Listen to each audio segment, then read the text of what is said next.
The clouds have parted. We're starting to see some sunshine, which is crazy to think because of the rain that we had yesterday and earlier today. We are in Lawrence, Kansas, kicking off the Lawrence Regional for the first time ever, and they have been lined up for hours.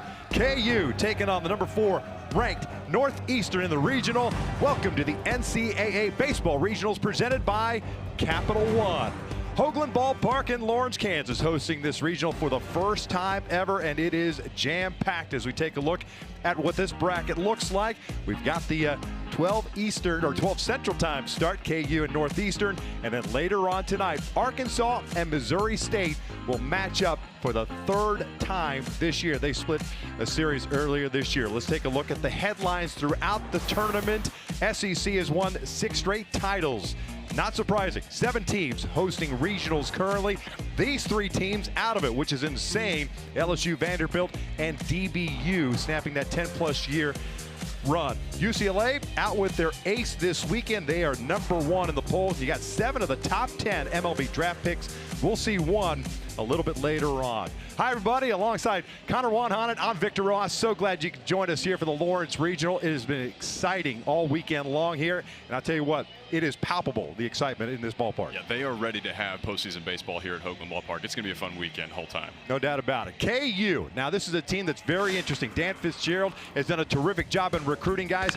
This guy leads the table for them. Yeah, Tyson LeBlanc has been fantastic at the top of this Jayhawk lineup. One of many junior college transfers coming off of a most outstanding player run at the Big 12 tournament in Surprise. You see what he did leading Kansas not only to the regular season title but also the conference tournament. A little bit different offensive style though for Northeastern, and you look at the stolen base numbers, Victor, it is off the charts. 209 bags leads the country by a mile. You got 2 guys in this Northeastern lineup that have more than Kansas as a team. Got to control that traffic on the base paths all day for the Jayhawks. They will have their hands full, no doubt about it. We're just about ready for baseball here at Hoagland Ballpark. We're stepping away for a moment. When we return, we're going to have lineups and first pitch.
The ponchos and the umbrellas have been put away as the sun is starting to come out here at Hoagland Ballpark, getting you ready for the opener of the Lawrence Regional.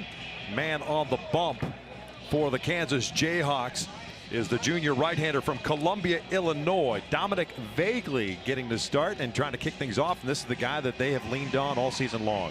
And it's the guy that you want on the mound to get things started in your first home regional. The only guy on the roster for Kansas that's in his third year. And what he's got to do is mix and match. It's a 4-pitch mix. You'll see a couple of different shapes on the breaking ball. Can go to a changeup. He can do it in any count, Victor. That's the thing that's so impressive about it. He's punched out 108, but he's got to manage the traffic on the bases paths for Northeastern.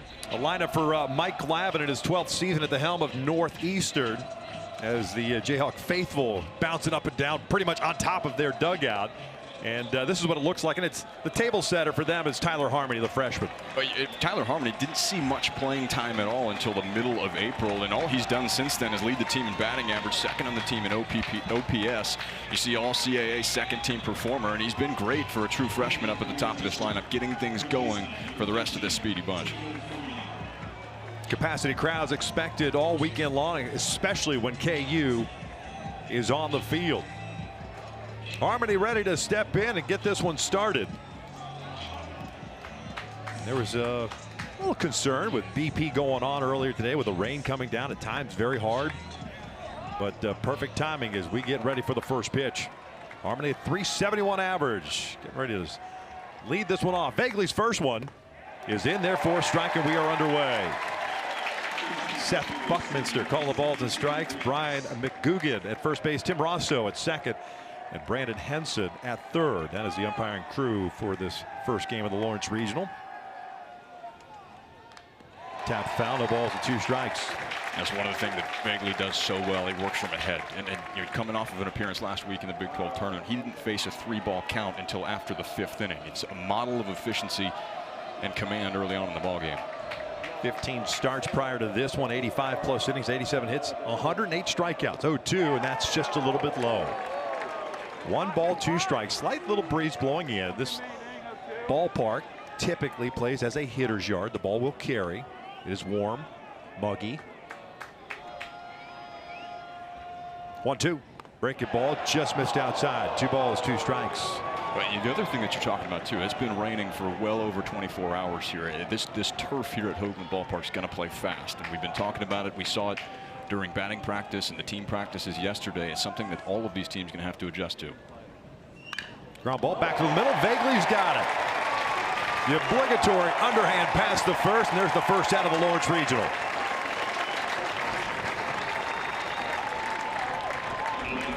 Now, there's a reason why you want this guy on the mound, and especially with after his start last week. As cool, calm, and collected as you've ever seen Dominic Vagley on the mound. And he's a guy that does not seem to, his stress does not seem to rise with the moment. This is the guy that you want. A record crowd here. It's packed to the gills, and especially with this Northeastern lineup, keeping the leadoff man off was the way to go. There's Mike Glavin, the head coach, and coach is over at third base. 12th season for him as that one's in for a strike. Northeastern 38-20 on the year. 17-8 on the road, 6-5 in neutral sites.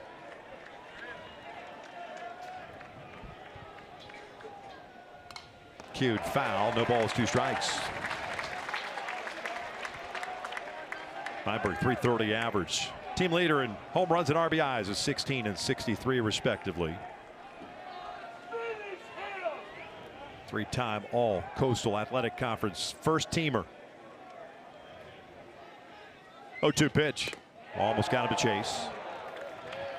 Yeah, to your point about the turf and the rain that we've got here.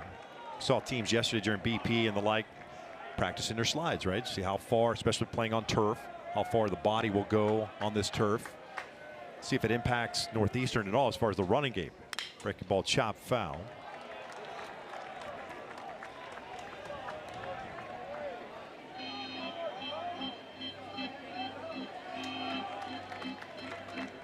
Again, look at Feinberg hanging around here. What we talked about with Vagley, the mixing and the matching. You've seen him try to go to a couple of breaking balls here. You're talking about a guy in Feinberg that is an all-time player, rewriting some of the history books at Northeastern offensively. Just did get a piece of it. career leader in home runs and stolen bases, as we've been talking about. He's got 42 of them. That's more than this entire KU offense over the course of the year. Him and Carmelo Mazzacchio, who hits a little bit further down in the order, they're in a little bit of a fight themselves for the season lead. 1-2 from Vegley. Swing and a miss. Tied him up and in. 2 down. This is part of what makes Dominic Vegley so great on the mound. He's going to pitch around 92, 93 with the fastball. And with mixing in some of that off speed that we're talking about, he's got the ability to reach back and get 97 on this pitch up and in to Feinberg. And when you're timed up for the heater that's about 5 or 6 miles an hour off of that, this is really going to catch you by surprise. Elevating here for strikeout number 1 of the day.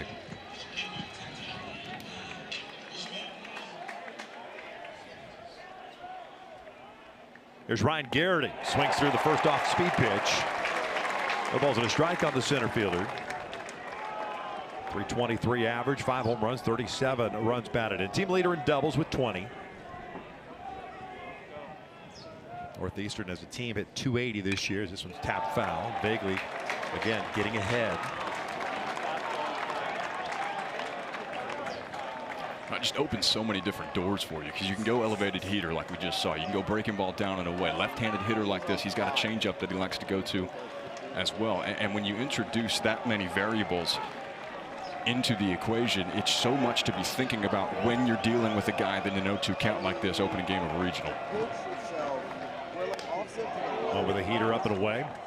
1-2.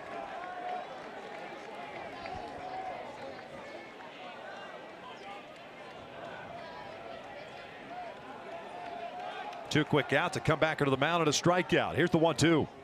This is line to center field, a base hit. So Garrity's on board. And we'll bring up Matt Brinker, the DH. That's a great piece of hitting there by Garrity to get things going offensively for the Huskies. Anything that you can do here early on to extend Vegley. Part of what makes him so good is his efficiency. If you can make him throw even just a couple of extra pitches here in the first, going to go a long way to the cause for Northeastern on the offensive side.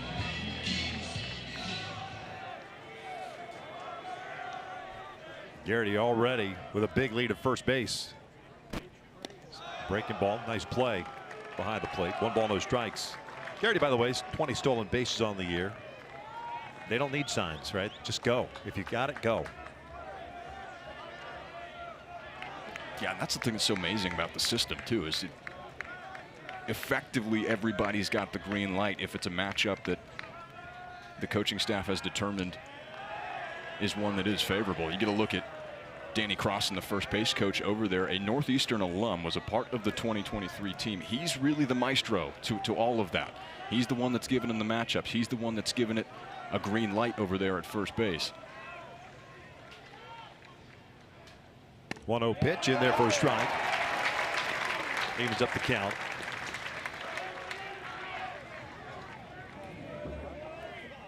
.310 average, 8 home runs and 59 runs batted in.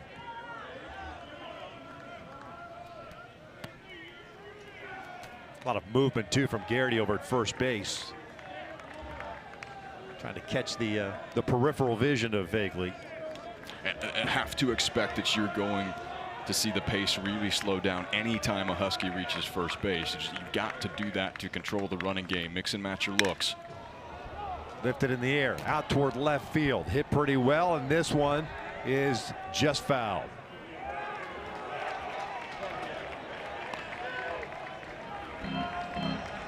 You hear the collective gasp in this ballpark when that ball went off the bat. Yeah, this lost some volume pretty quickly there, didn't it? Matt Brinker trying to put up number 9 on the season. That ball was in the air for a minute.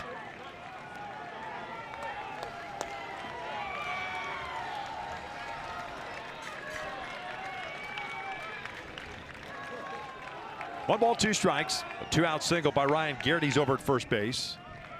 I wonder if he's on the move at some point. Nope, does not go, and that one's outside.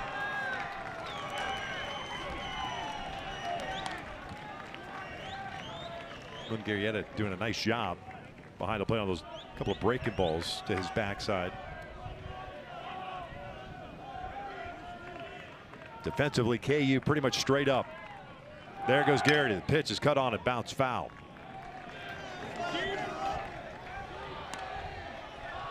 All right, see, up to 20 pitches now, but the additional time that Dominic Vegley's had to spend out there on the mound. That's why those 2-out hits, even if they don't result in runs early, they can go a long way as far as getting into a bullpen, settling into the ball game, making the KU starter work here. Fastball, called strike 3 on the outside part of the plate. And that'll do it for Northeastern here in the top of the first. Now Dominic Vegley, as advertised, reaches back again, gets 95 on the black. KU coming to the plate.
There's a lineup for the Jayhawks in game 1 of this Lawrence Regional. We've already talked a little bit about Tyson LeBlanc, what he does to set the table, but Cade Baldridge, and really a lot of these guys in this lineup, it is a deep lineup, but Cade Baldridge, one of the guys that does a heck of a job at second base. Yeah, it's an interesting lineup in that it's a different guy every night for Kansas. And that's what Dan Fitzgerald says. LeBlanc's really the only guy whose numbers jump off the page, but this is a very deep lineup that you'll see play a lot of team offense. The senior right-hander out of Exton, Pennsylvania, making his 13th start of the year, 16th appearance. It's Luke Rising, who's a transfer, a D3 transfer, who's in here for his senior season, and he's had a heck of a season. Yeah, it's going to be all about where the fastball is. He's going to throw a lot of them almost 3/4 of the time, so you've got to keep that ball down, especially in an offensive ballpark like this. And then can you settle in early? He's an emotional pitcher that you'll see. He's a guy that likes to hype up his own dugout, and especially with Northeastern, the role that they've been on to get here to Lawrence Victor. This is a team that's playing with their emotions on their sleeve. Rising coming over from the Rochester Institute of Technology, a D3 team that plays in the Liberty League. Wanted to come over to Northeastern because he's talking about playing beyond college, his professional career possibly, as well as continue his degree work in chemical engineering. So yeah, that's way above my pay grade. Tyson LeBlanc, the shortstop, .339 hitter this year for the Jayhawks. Team leader in average, home runs batted in. Jayhawks coming to this one 42-16. 13th ranked team in the country according to D1 baseball. LeBlanc not wasting any time, lets it fly. No balls at a strike. That's one of those mentalities. You've got your best offensive player in the leadoff spot. It's really just a matter how many times can you get him to the plate over the course of a game.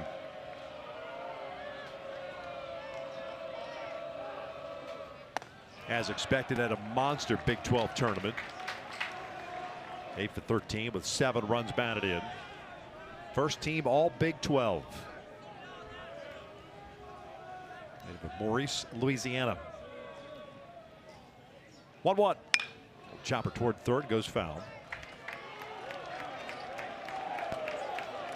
1-2. I see LeBlanc there signaling back to his dugout. Couple of different breaking balls. He's got a bigger curveball for Rising. That there looked like a slider. It's a bit tighter to it. So you see both of these teams communicating early as far as what they're seeing in the box. Get a good sense of where Rising wants to go in a 2-strike count. The ball lifts one out towards center field. It's hit pretty well. Moving back towards the wall and making a sliding catch is Garrity. who had just shifted prior to that pitch a little bit toward the alley in right center field, so he had a long way to go. Ryan Garrity in center field gets an excellent jump on this ball, and it's almost with that shift like he's rolling into this. You see how far he's got to go back in the deep left center field, deepest part of the ballpark here at Hoagland Ballpark. Tyson LeBlanc just missing that ball. Trying to get this crowd up and on their feet here early. So with one out, nobody on, Tyson Owens steps in. He'll look at a strike. Mentioned this is a roster filled with junior college transfers.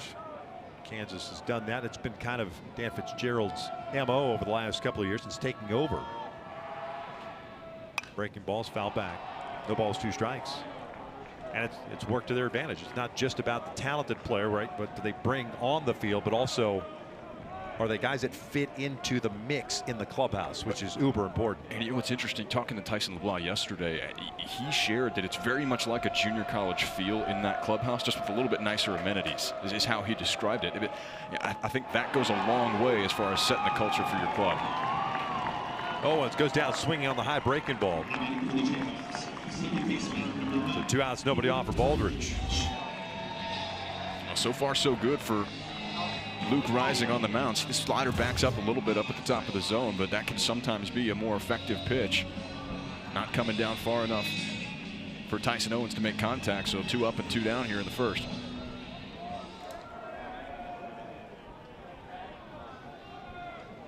Baldridge swings first pitch, fouls it off. .318 hitter this year, second on the team. 7 home runs and 42 runs batted in. And from a hitter's perspective, Rising has a kind of a unique leg kick, and you can imagine it could be a little bit unsettling early on when you've never seen him before. Seems to hide the ball fairly well. Yeah, turns his back to the hitter. That's just a dynamic you don't see a whole lot, especially from a right-handed arm like this. So yeah, it takes a little bit to get adjusted to where that ball is coming from. And you see he's been throwing the ball really well over his last 8 outings. Got a piece of it, keeps the at-bat alive. It's 0-2 still. Northeastern picking up a 2-out single off the bat of Ryan Garrity, but vaguely striking out Brinker to end the top of the first. Rising retiring the first 2 here, the bottom of the inning. Big hole on the left side of the infield. Breaking ball just missed outside. From our vantage point, you see kind of the Northeastern players taking a step toward that third base dugout, but not rung up by Seth Buckminster.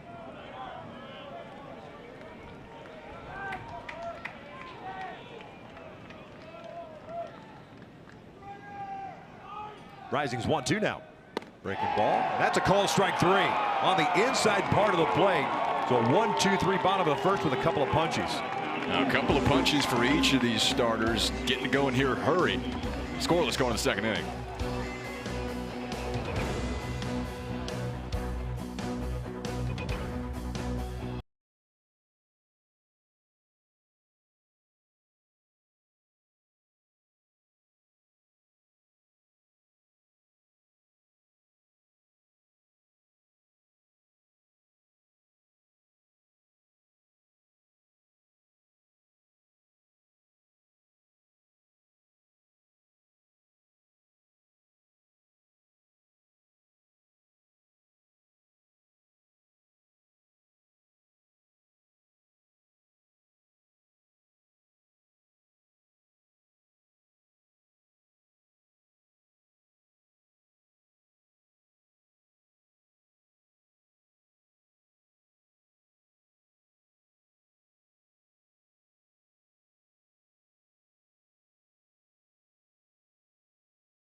The NCAA Baseball Regionals are presented by Capital One. What's in your wallet? Now, they were lined up early. Some reports as early as 4 a.m. to get in here in a rainy morning in Lawrence, Kansas, but they are loud. It is a sea of blue, some scattered red. In the backyard out in left field, looking pretty nice. How awesome is that that's been constructed in the last couple of weeks as it became clear that the Jayhawks had a real opportunity to clinch a host spot. Fence in left field is jam-packed with patrons. First pitch from Vagley is cut on a miss. A.J. Ashatino, the first baseman. Redshirt freshman from Miller Place, New York, hitting .270 on the season. 5 home runs, 34 runs batted in. As we mentioned, both starting pitchers with multiple strikeouts. Big swing and a miss. 0-2.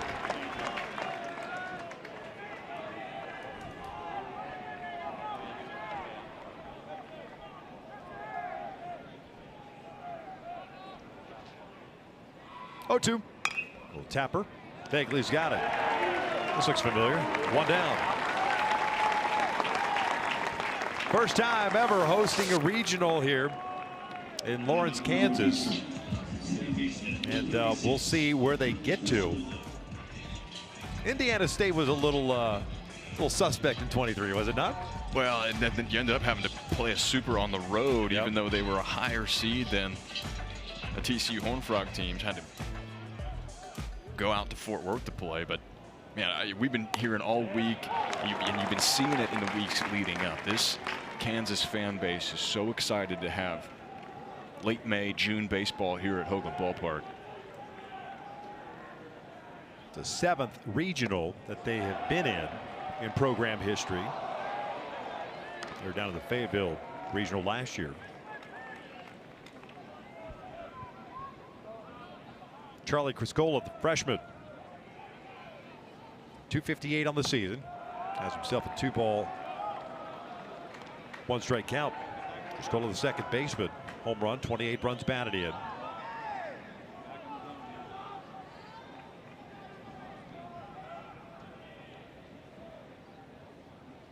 Little tapper over the mound. This is going to be a tough play for Baldridge. And out at first. Heck of a play by the second baseman. Man, this is so good by Cade Baldridge II. He's got absolutely zero time because of how softly this ball is chopped. You see how quick that transfer is, spending almost no time in his glove whatsoever. And Criscola, another one of these guys that can fly, so your margin for error is next to nothing for Baldridge. A close play at first, but Kansas showing off the leather here early. That's the hope that the transfer from glove to bare hand is clean. 2 outs, nobody on. Showing bunt taking is Carmelo Musakia. He's the right fielder. 285 hitter this year for the senior out of New York, New York.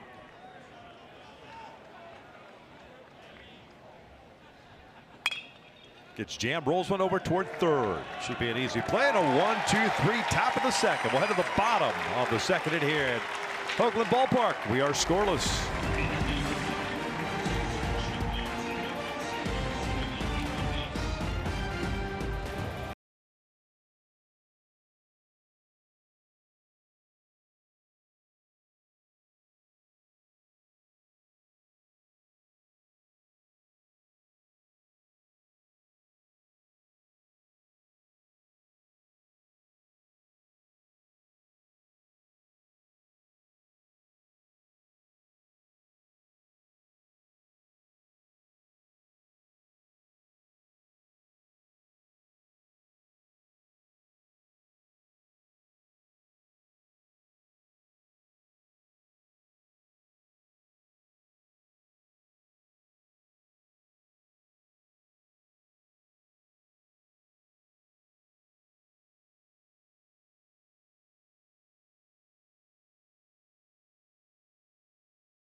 Welcome to Squeeze Play.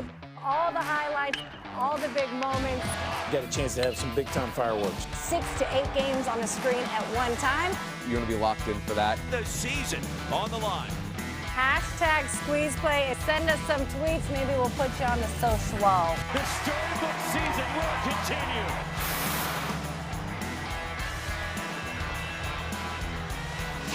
Nothing beats Squeeze Play.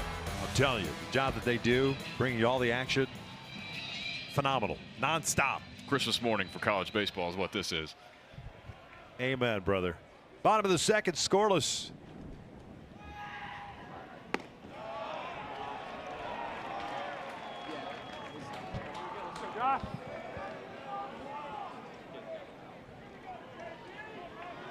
Josh Dykoff, the first baseman, 298 hitter this year for the senior. Minnesota native, 15 home runs, 47 runs batted in. Big hack and fouls it back. It's a Kansas team that hit 289 this year, 102 home runs. Scored 448 runs, most runs since 1996 for a KU team.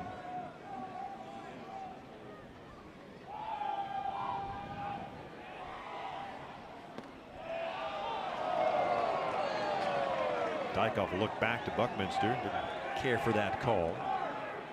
Well, you think Luke Rising's comfortable on the mound right now? 15 pitches and just 3 balls that he's thrown thus far.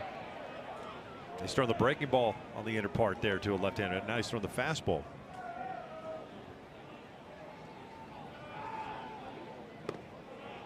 Two balls, 2 strikes. That's what we were talking about too with the fastball height that's so important for Rising on the mound. It's going to be a lot of them. He's going to pitch off of that heater and is not afraid to challenge these Jayhawk hitters. But with this, as good of an offense as this has been all season long, you've got to make sure that commands where he wants it to be. Doing good so far. Lays off. They want an appeal. He did not go. Brandon Henson, the third base umpire, with that call. We got ourselves a full count. Some cloud cover. Might get some spotty rain, but it's supposed to get better and better as the weekend progresses weather-wise. 3-2. Fell back. That's a little bit of a quick pitch there, huh? Less leg kick.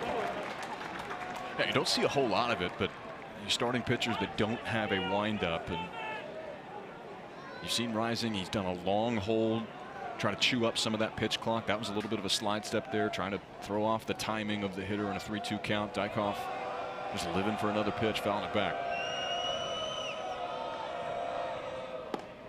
That just missed inside. It is a leadoff walk.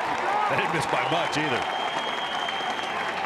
That's a heck of a spit by Dykoff. Yeah, it's a really good take, and you wonder if that surprised him a little bit, because at the collegiate level generally, you're not always expecting the pitch in. It's very hard for college pitchers to throw in with conviction.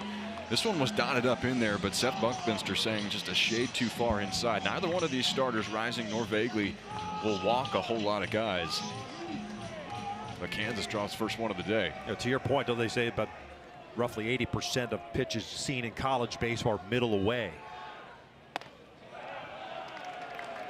Mungarieta, the catcher, takes ball 1. 6 for 13 in the Big 12 tournament. Venezuelan junior hit 300 on the season. 15 home runs and drove in 47. They play him slightly to pull on the infield as he'll take a strike. It's 1-1.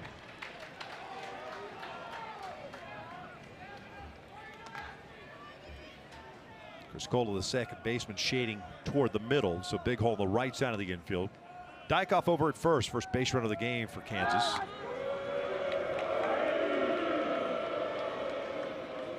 Jayhawks 39 stolen bases on the year, so quite the contrast between these two teams. Yeah, not going to see a whole lot of activity. Now, of course, a team hosting a regional, you have the ability to be nimble, but not usually part of the DNA of this Kansas offense.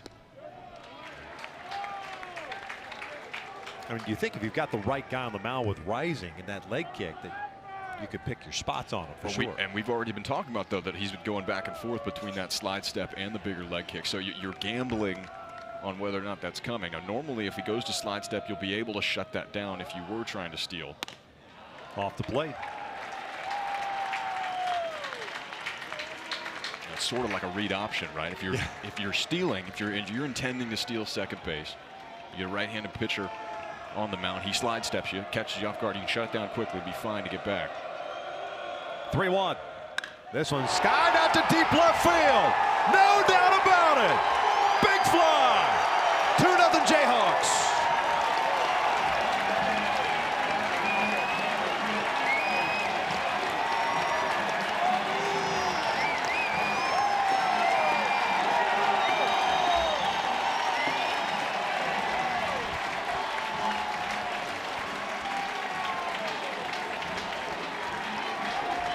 You think these guys aren't excited to be here playing at home here in the regional round? Augie Munguerieta had a big tournament in Surprise last week. Puts the first 2 on the board here for the Jayhawks.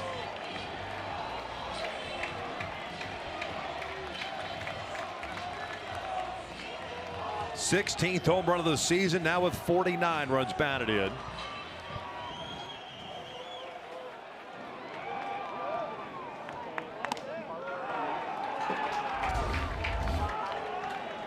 Talk about getting a pitch middle in like this, and he knows it immediately off the bat. Out into the backyard, the first one that we're going to see this weekend out that direction. Now leaving up the count of the ball to strike on Jordan Bach, the right fielder.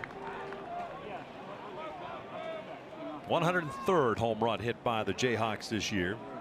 They strike first here in the second. Lead-off walk on a borderline pitch to Dykoff. He's off. They wanted to appeal. It did not go.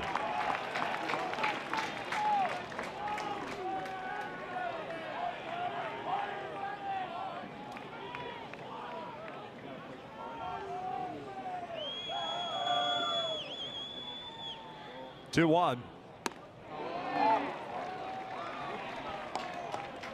Ball had some hard side run to it, didn't it? Yeah, sure did. It's a fastball that usually is going to play with more of some four-seam action to it, but that one does take off just a little bit.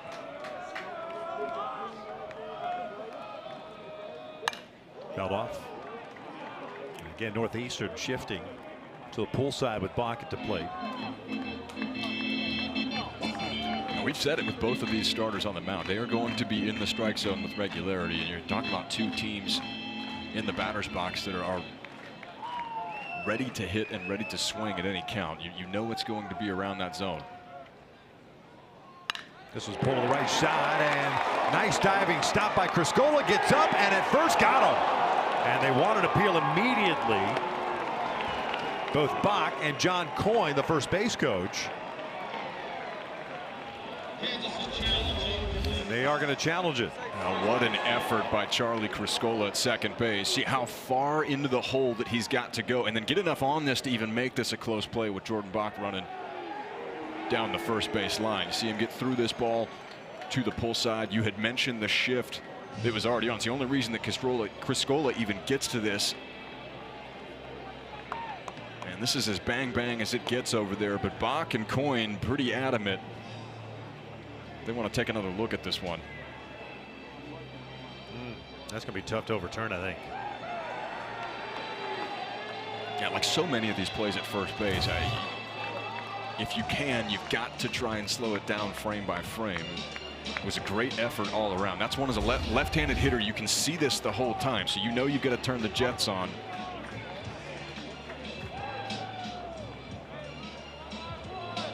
I wonder if there's a center field shot that they get an opportunity to see versus what we're seeing. Jordan Bach trying to call his shot. He's throwing up safe before his foot even gets to the green base.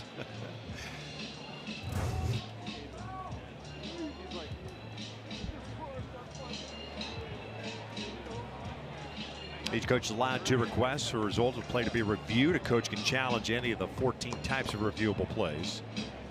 This would be one of them. Yeah, this is one of those that you see quite a bit. These bang plays at first base where it really is so hard to get something overturned like this.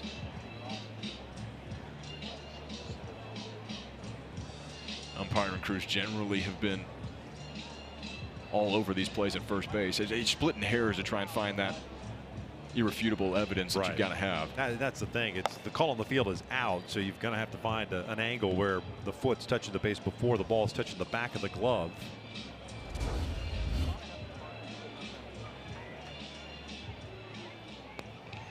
After review, the call at first base is out. Call stands. Kansas has one challenge remaining, so there's the first out. Heck of a play by Criscola. And what an effort at second base. The positioning plays well. This ball hit hard and looks like it's a single through the right side, but Criscola laying out and then able to get enough on that throw, Victor. That's the only reason that ball results in an out. That angle that he took, especially with the shift, he still had to go out to his left a little bit toward the outfield portion of the turf. This is ground ball over to third base. Slaughterback is retired 5-3, and there's out number 2. That's a a challenge that you'd probably like to have back. Second inning. And we'll see how it changes the calculus as you move through this now, because you mentioned you get one more now for Kansas that you can flirt with. And of course, you keep them if they're successful, but we'll see how much Dan Fitzgerald wants to gamble. Dariel Osorio, the DH. Nobody on and 2 outs. He swings first pitch and drives one out to left. This one's got a chance to go, and it does. Osorio goes big fly. Second of the inning for the Jayhawks. It's 3-0 KU.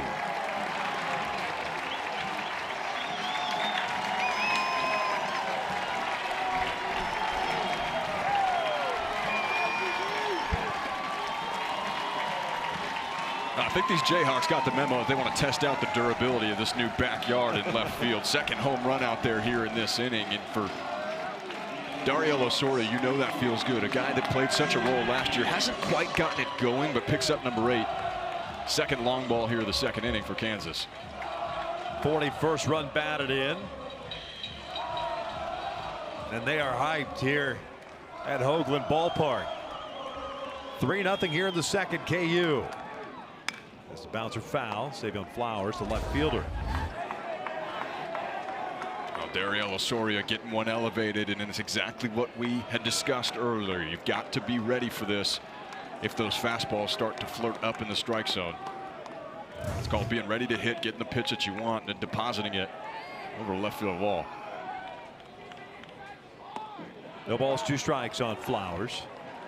6 for 20 this year, getting the start in left. Sophomore out of Chicago, Illinois.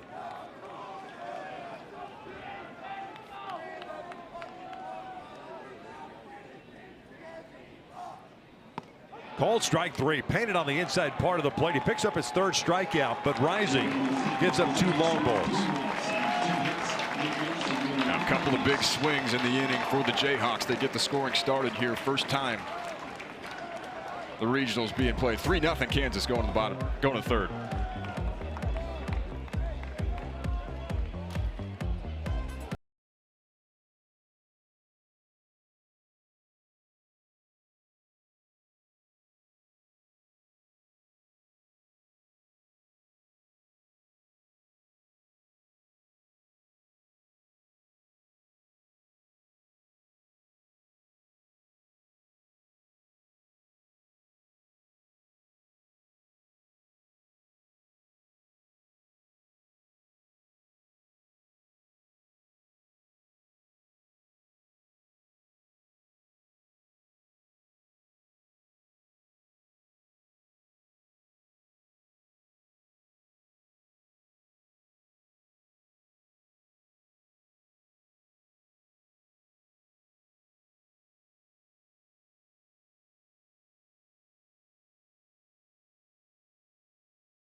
3-0 KU as we start the third, and it was Augie Mungarieta getting it started with a 2-run home run, and then with 2 outs, Osorio added a solo shot.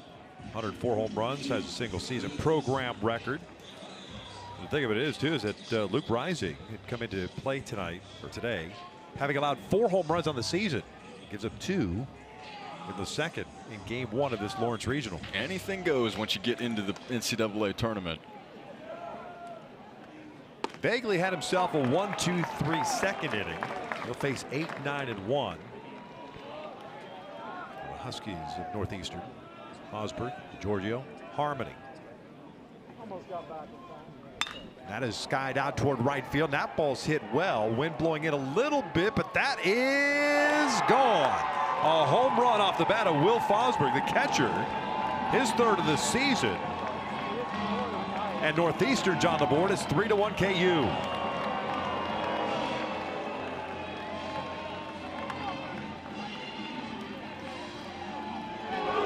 How about that response? So that's what you're hoping for if you're Mike Glavick. And you come out, you get punched in the teeth in the bottom half of the second inning, but then Will Fosberg wasting no time, just the 3rd of the year, gets just enough to get it out of the reach of Jordan Bach out in right center field. Struck well by Fosberg, but headed toward those flags, between the flags and the scoreboard. You see the wind's blowing in, so I thought maybe that ball was going to hang up, but it clears the fence, and that is a heck of a response. Takes the crowd out of it, at least for the moment. 13th home run Bagley has allowed this year, and that breaking ball's in for a strike. So much of these regional games, whether it's the 1-4, whether it's a 2-3, an elimination game or not, it's very much a series of momentum runs back and forth. It's like a basketball game when you see it. And if you can stay in it like this, just give yourself a chance to hang in there. The Giorgio goes down looking for out number 1, 3rd strikeout of the game for Bagley.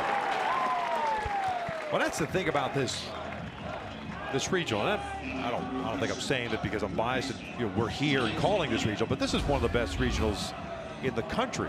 Dan Fitzgerald, there's you see the breaking ball, talked about how this is really a regional. If you look at it genuinely, that it's 3 number 1s. You can say it's 3 number 1s and 1 number 2. Yeah, I mean, you've got 3 teams in the top 25 in the RPI nationally, and then a team in Northeastern that was a 2 seed last year that comes in as a 4.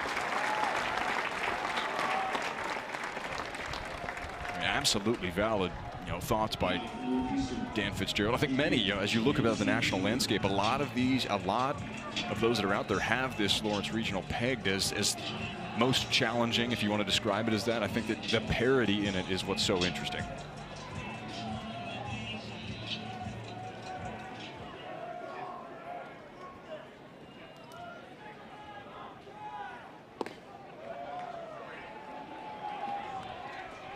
Harrison Feinberg struck out in the 1st inning, 0 for 1.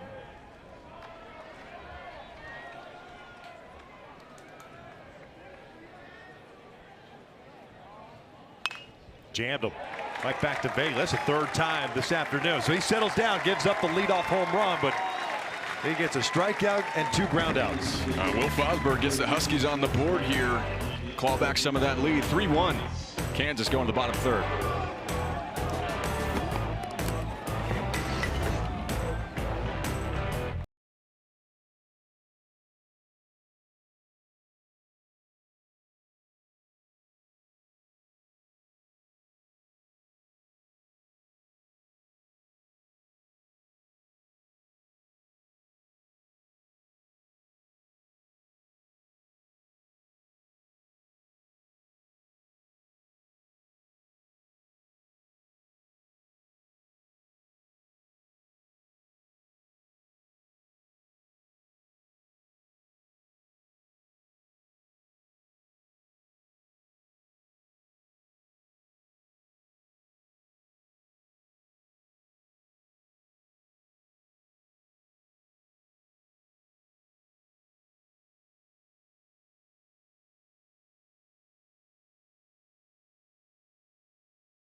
Here's a look at the Lawrence Regional bracket. First time ever hosting a regional here in Lawrence, Kansas. 1-4, doing battle now.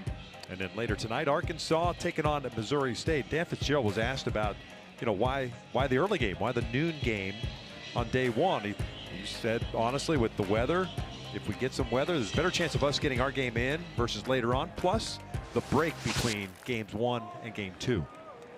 Yeah, it gives you a chance to see that 2-3 game later. That is launched out to deep left center field. That's into the backyard. Punch, counter punch. A leadoff home run off the bat of Tyson LeBlanc. It is 4-1 Jayhawks.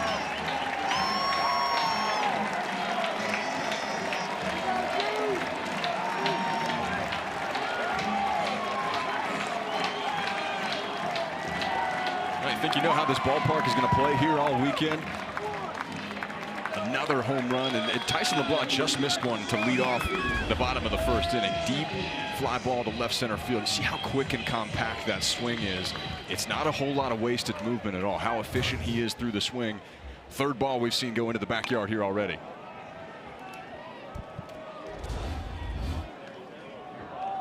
Boy, how about bringing the hands in? That's just such a quick and efficient move, and you look at his frame. He's not one of those guys that's necessarily physically imposing when you see him, but leads this Kansas team in OPS, home runs, RBIs, stolen bases to add to it. And with that one, that's the new single season record for Kansas. 22nd of the year, 61st run batted in. 1-1. That is looped out toward shallow center field. Garrity stopped for a second, has to come in, dives for it, makes the catch. Heck of an adjustment by the center fielder.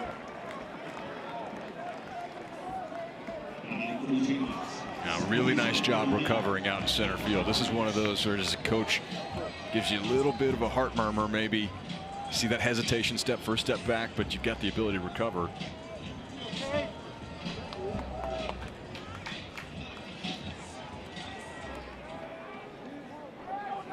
Cade Baldridge struck out looking in the first.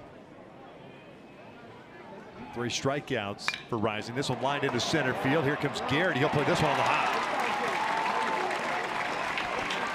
Jayhawks hitters just hacking early against Rising.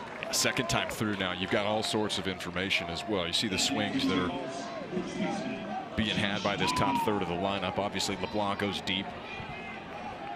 It's a great swing by Baldridge there, getting extended through one, lining it up the middle. Will be interesting to see too. This is a bouncy turf out in the outfield, and you see that one skipped up on Garrity in center field. It would be really important for these outfielders throughout the Lawrence Regional. Make sure they understand what that ball is going to do, how it's going to behave.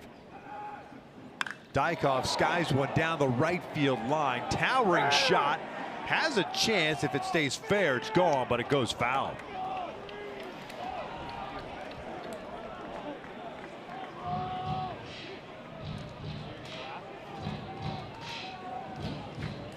Well, we mentioned this is somewhat of a hitter's ballpark when we started the show, and it's proven out thus far.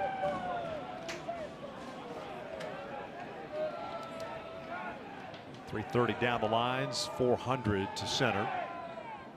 Fastball in for a strike, 0-2. Well, Missouri State is the team here in this regional whose slug kind of jumps off the board just when you're looking at the numbers, but Kansas trying to rewrite those a little bit here in the opening round.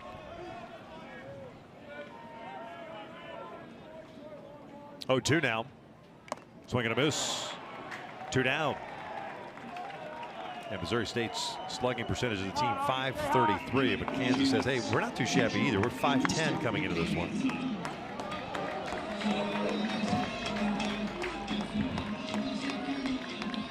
So 2 outs and a man at first. 4th strikeout for Rising. Mungarieta comes up. Got a 3-1 count and blasted a 2-run shot in the second inning. And a breaking ball hits his elbow.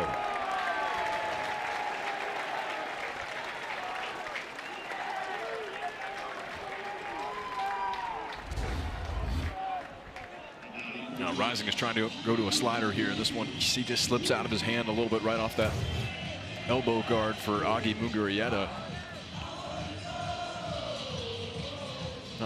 With what we're seeing already as far as both of these teams offensively, 4 home runs now that we've seen in this ball game already. Anytime you get a couple men on like this, starts to make you worry a little bit.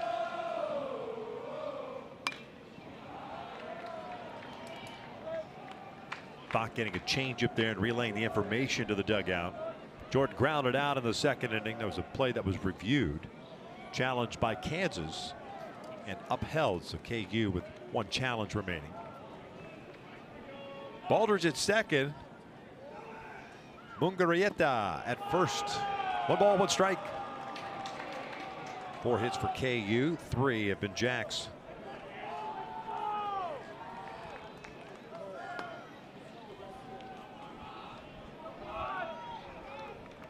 They play the shift on Bach again. Chris Cole out in shallow right field as a second baseman. He's the one who made the play on him last time. 1-2. You get a really good look at the alignment here. See how far back into where the cut of the outfield would be for Criscola, the second baseman, giving himself as much room as he possibly can have. Lays off. Evens a count at 2 balls, 2 strikes. To Giorgio, the shortstop, almost playing behind the bag at second base. And Harmony, the third baseman, off the line. So big hole on the left side.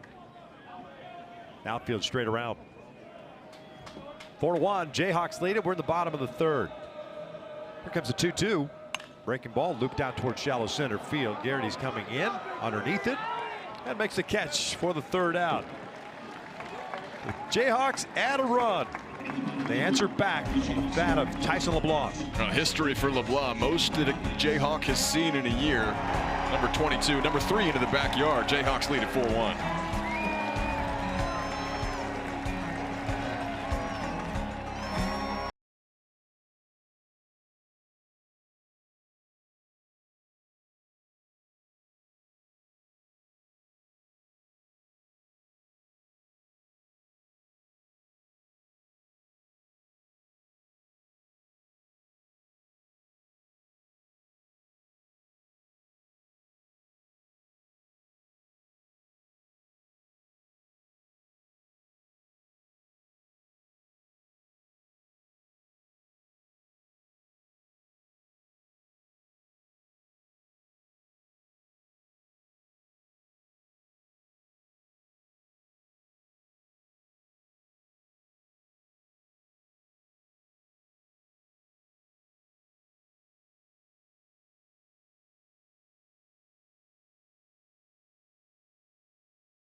The NCAA Regionals coverage for all 16 sites continues tomorrow on ESPN Plus and the ESPN app. For more information, visit ncaa.com, the home for all NCAA championships. Lawrence, Kansas, Hoagland Ballpark. Lawrence hosting the regional for the first time in its program history, and they're up 4-1 as we begin the 4th. Jayhawk faithful are certainly happy with how things have played out thus far. Bagley's back on the bump. First pitch is fouled back. I heard a rumor that even the legendary basketball coach for the Kansas Jayhawks, Bill Self, is in the building. That's what happens when you host a regional. Royalty comes out. That's right. 3, 4, and 5 for Northeastern. This one's lifted out towards center field. Hit pretty well, has some carry. Owens moving back to the wall, and that is off the batter's eye. It's in play. Rounding second, headed to third is Garrity, and he is in there with a triple to lead off this 4th inning.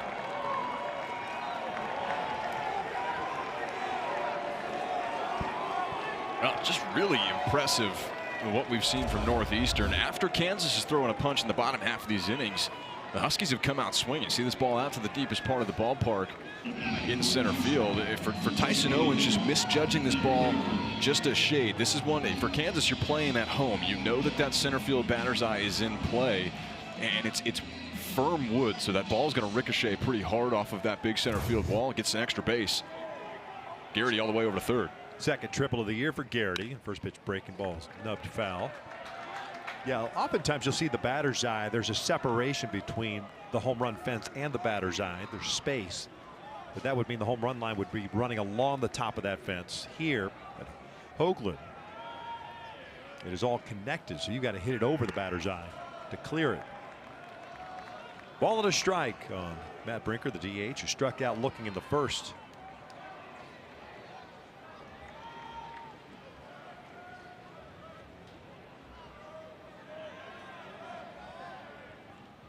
Normal depth defensively for Kansas with nobody out here, and this one's fouled back. 1-2.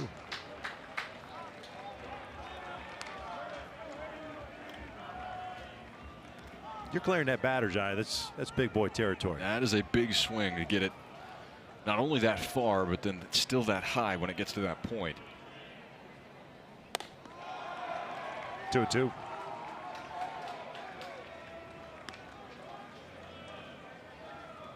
This is one you got to find a way to cash in if you're Northeastern right here. You lead off man all the way to third base, and a number of different ways to score him. Obviously, you mentioned Kansas playing straight up defensively.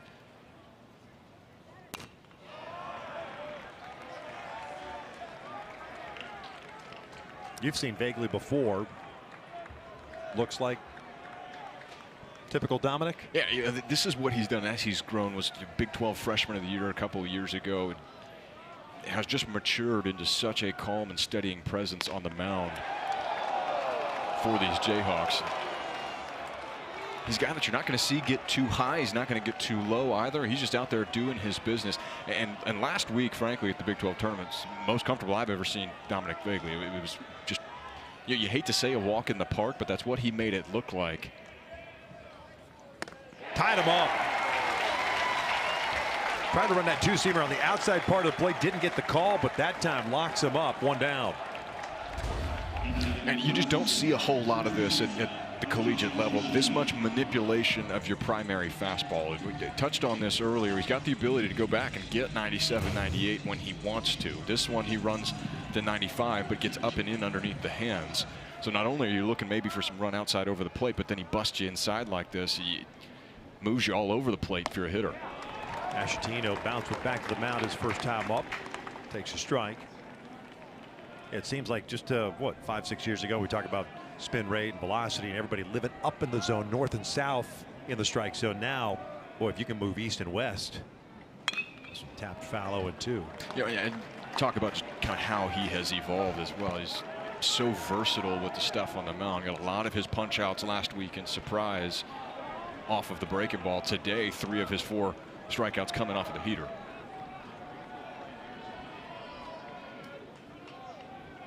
Leadoff triple standing at third. That's Garrity. Breaking ball misses. 1 ball, 2 strikes.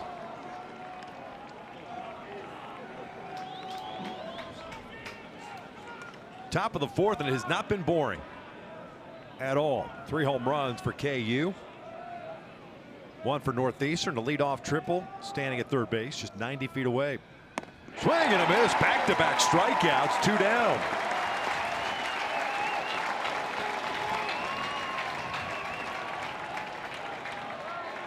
That's what you got to have. You give up a leadoff triple like this. A lot of times the only way that you can leave that runner out there and come back and get a couple of big punch outs. And still some work to do here in this 4th inning, but now it's going to take a 2-out base hit for Charlie Criscola. Vaguely looking into the dugout before Criscola stepped in. Nice block at the plate. Criscola grounded out in the 2nd inning. 0 for 1.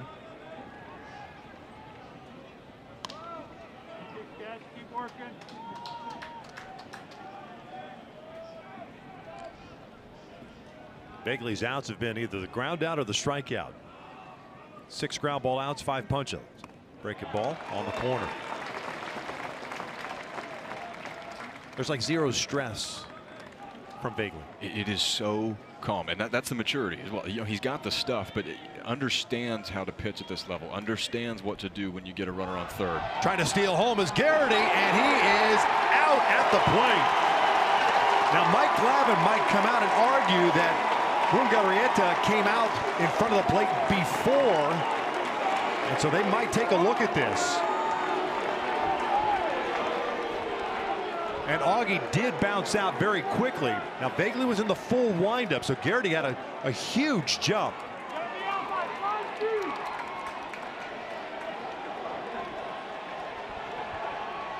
And Glavine, as soon as the out call was recorded, jogging down the line toward home plate.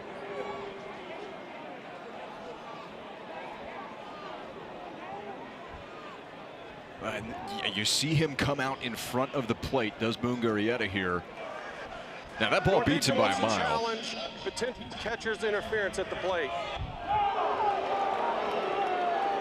Now that's different. Now catcher's interference is blocking the plate without the ball. He had the ball in his hand, so I don't know why you would challenge whether it was interference or not. Yeah, you see, I mean, you see the margin by which that ball beats Ryan Garrity to home plate. Mungarieta's got it enough to line up his tag where he wants it to be.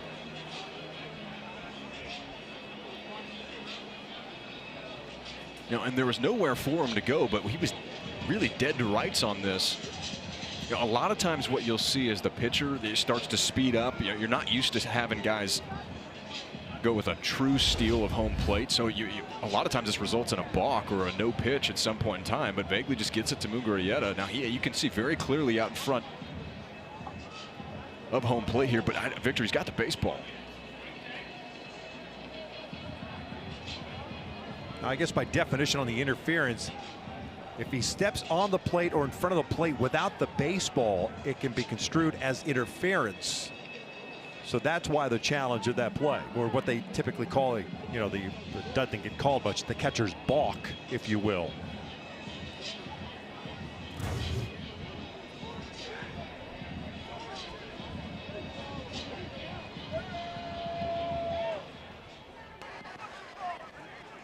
The call in the field will be no interference. It is not a reviewable play. Not a reviewable play. Northeastern will still have 2 challenges remaining.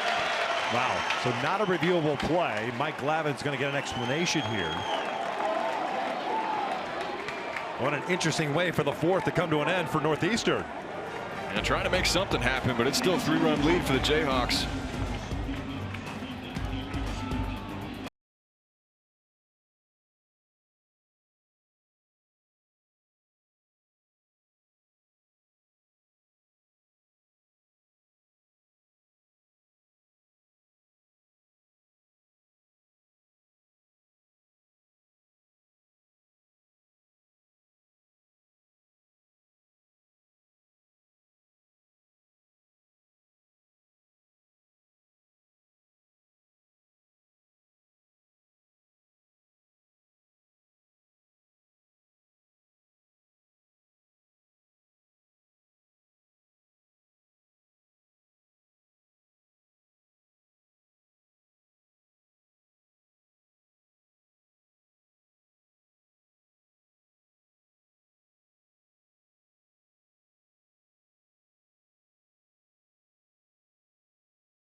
It's Ryan Garrity, the center fielder, who was called out at the plate trying to steal home with 2 outs in the top of this 4th inning.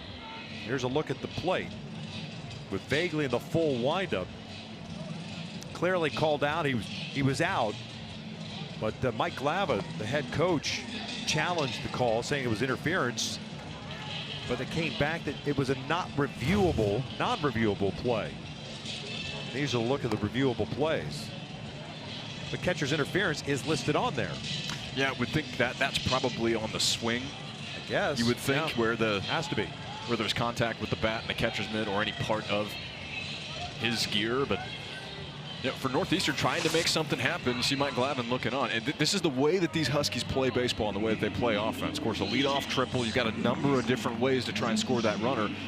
Vaguely comes up huge with a couple of punch outs to get it to 2 outs. You try and force the envelope, but that's one that you don't see a whole lot. An inning come down to a caught stealing at the plate.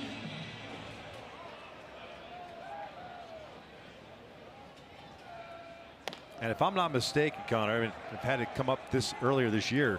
It is an interference. The catcher has to wait for the baseball to get to him. He cannot come out to go get the baseball on the plate or into fair territory. And in that scenario, it's the pitcher gets charged with a balk and the run scores. But not a reviewable play. The call on the play was out, or on the field, I should say, was out. Yeah, normally that's regardless of whether or not it's close play at the plate or not. I mean, you saw how much sooner that ball hit the mitt of Mungarieta before Garrity got to even the circle around home plate. On the corner for a strike. It's 2-1 on Schlotterbeck. Bottom third of the order. Osorio to follow, then Flowers. 4-1. Kansas here at the bottom of the fourth.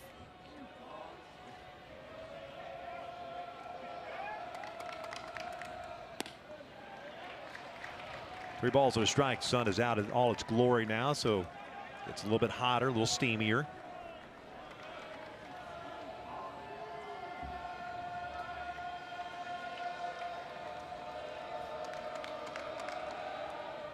Ground ball to short. Giorgio's got it. There's out number 1. 2 ground ball outs for Dillon. Action. The Huskies bullpen. David McSweeney, left-hander, getting ready. Luke Rising at 54 pitches. Sorry, Con. No, you see that visitor bullpen moved actually into the batting cages down the left field line. That's to fit some more fans here at Hoagland Ballpark. Normally is set up just right down that third base line, but part of what this Kansas community is doing to try and get as many fans in here as possible.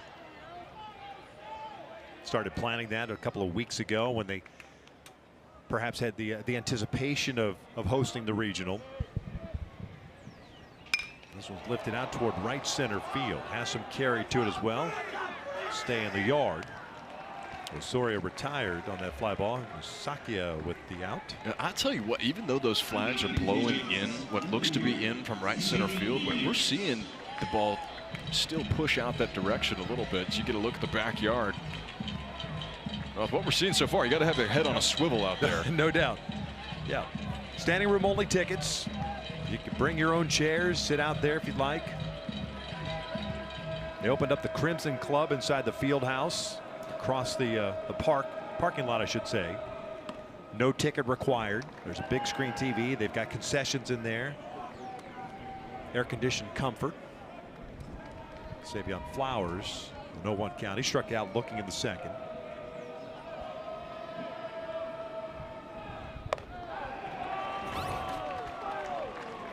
So credit to the Jayhawks athletics department for getting this ballpark and the area ready to host these fans.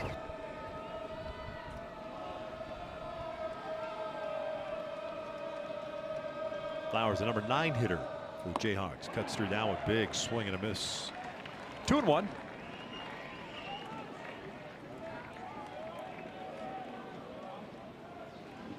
I know you've been to regionals and super regionals. I've done a number of these.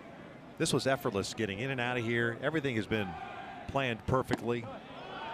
Every little issue, every little thing you would think of has been thought of.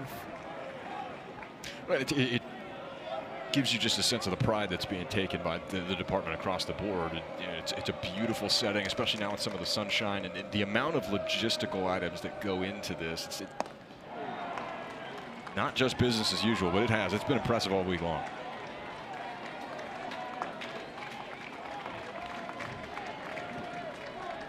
LeBlanc on deck. 2 outs and a 3-2 count on Flowers.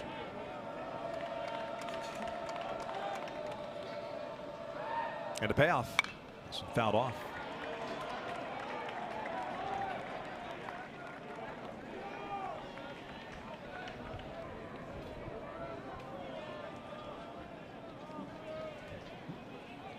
Game 2 of the opening day of the Lawrence Regional coming up at 5 Central. Arkansas and Missouri State. Now the payoff. Flowers draws the walk. Second free pass issued by Reiser. Sweeney ready to go. Top of the order coming up. I was wondering if maybe they go to the bullpen, but looks like LeBlanc will back. There's Bill Self. Basketball coach here at KU, Hall of Famer. Mike Glavin's coming out. Looks like he's going to take the baseball from Luke Rising. Not surprising. You know, 2 times through the order now, and it's time to kind of change it up a little bit. Especially with the swing that you saw Tyson LeBlanc get off. We'll see a new arm here coming up. 2 outs in the bottom half of the 4th inning. Still 4-1 KU.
KU up 4-1. We're still in the bottom of the 4th inning. There's Luke Rising. What'd you think of his start today? Only 4 home runs allowed on the season, as you mentioned, but KU tagging him for 3 of those. Just a few balls that stayed up in the strike zone. So he'll be responsible for Savion Flowers over at first base. But getting things started for Northeastern on the mound. Gives away to David McSweeney, the 6'5" sophomore, making his 15th appearance. Going to be largely fastball, breaking ball to him, and has actually been more effective against right-handed hitters than left-handers. So a matchup play potentially that's backwards that you would think of, but Mike Glavin going to his bullpen here for the first time.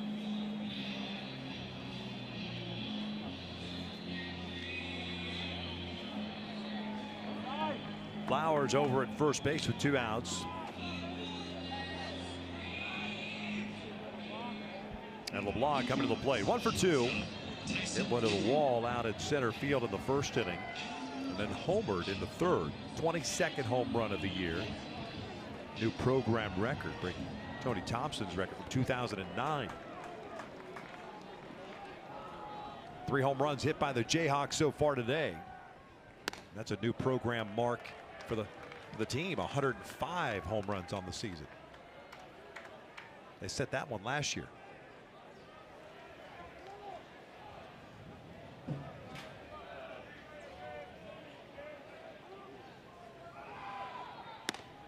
One ball, 1 strike. Sweeney's got a little Chris Sale about him. Just the body type. Long frame, yeah. Kind of corks up a little bit. That's a professional comp, I'd say. Throw over to first base. Flowers is back. No stolen bases on the year for Flowers. You know, even though you're moving from a right-hander to a left-hander to face LeBlanc, I like the move here. I think it makes sense, especially with the 2 swings that we've seen Tyson get off.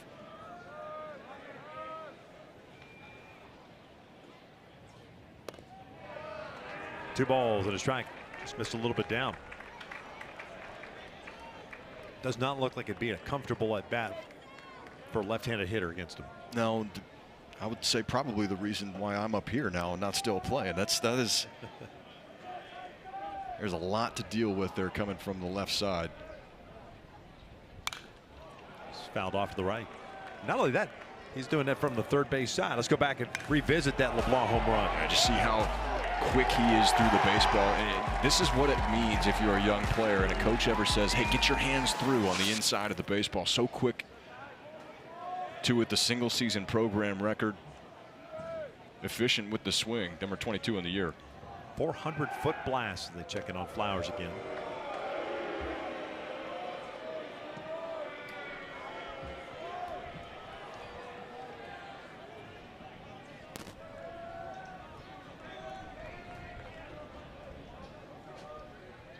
Outfield very deep with LeBlanc at the plate. That's lined out toward right center field. Garrity coming on. It'll hang up for him. Makes the sliding catch for out number 3. 4 complete here in Lawrence. We'll get a chance to talk with Dan Fitzgerald, the skipper of the Jayhawks, when we return.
Top of the 5th here in Lawrence. Jayhawks up 4-1. It's our pleasure to welcome in the head coach of the Jayhawks, Dan Fitzgerald. And Skipper, we talked yesterday. You mentioned about your club and how calm and collected they always are. They seem like they've been together for a long time. And here in the early part, especially offensively, guys just rolling as if it's just another game to take care of. Yeah, they've really approached every day like that, and it's a mature group. In many ways, we've got areas that will need to continue to grow throughout the rest of the season, but it's a great group to be around. They're great teammates. They love playing baseball, and yeah, today was business as usual. Well, Coach, new single season strikeout record for Dominic Vagley on the mound with number 5 here earlier in this ballgame. What has he meant to this program over the last few years, and how have you seen him grow? Well, he's just been so steady. The one consistent thing over the past 3 years has been he's pitched on the weekend. He's never missed a start, and yeah, he's just a great worker. He's a great teammate. You know, what you see is what you get with him in terms of he's never too amped up. He's never down. He's never up. He's just kind of the same guy every day, and he's been unbelievable for us. We're going to miss him a lot. Maybe we want to come back for his senior year. Coach, we appreciate it. Good luck this weekend. Thanks, guys. Rock chalk. You got it. Here in the top of the 5th inning, Vagley back out on the bump, facing Criscola, Usaki, and Fosberg, 6, 7, and 8. Fitzgerald, Minnesota native, got to start junior college in Des Moines.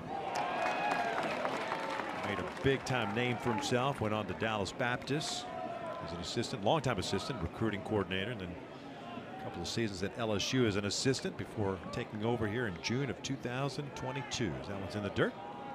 1 ball, 2 strikes. It just continues, and now you start. Obviously, you pick this program up from where Coach Rich Price had left it, and you elevate it to where you have. Obviously, his name's going to get out there for other openings and the like. 1-2 is pulled down the line. That's a fair ball. Headed into the corner. Headed to second is Criscola. He's looking at Glavin, who throws up the stop sign. It's a leadoff double.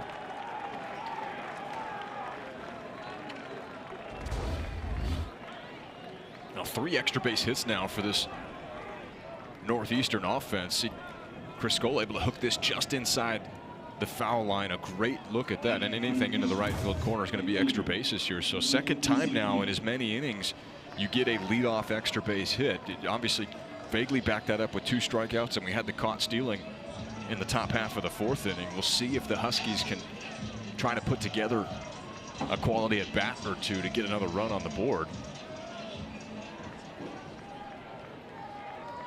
Usaki grounded out in his first plate appearance in the 2nd inning, 0 for 1.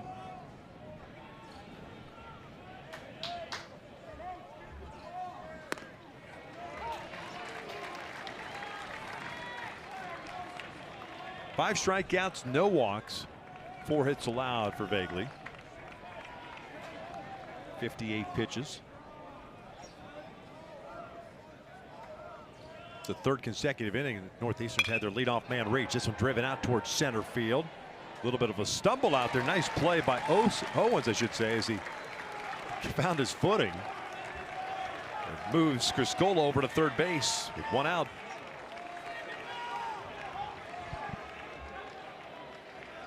Will Fosberg, responsible for the only run on the board for Northeastern, now drove this out to right center field.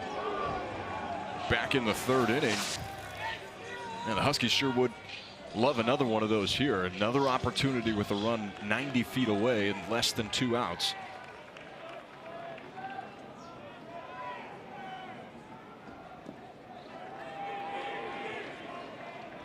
It's away, but not far enough for Criscola to advance.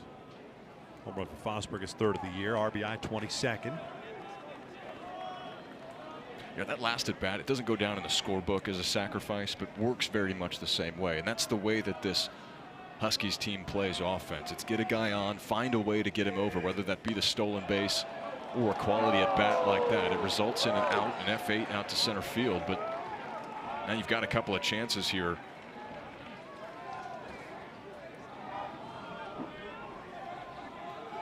Vegley falls behind at 2 balls, no strikes.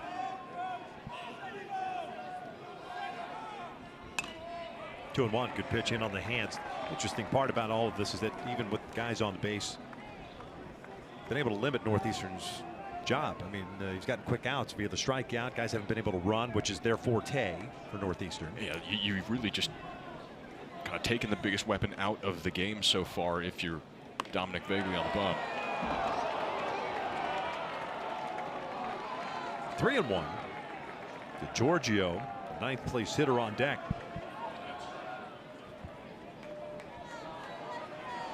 First 3-ball count of the day now for Vegley. Again, it's in the 5th inning. Pulled foul, full count.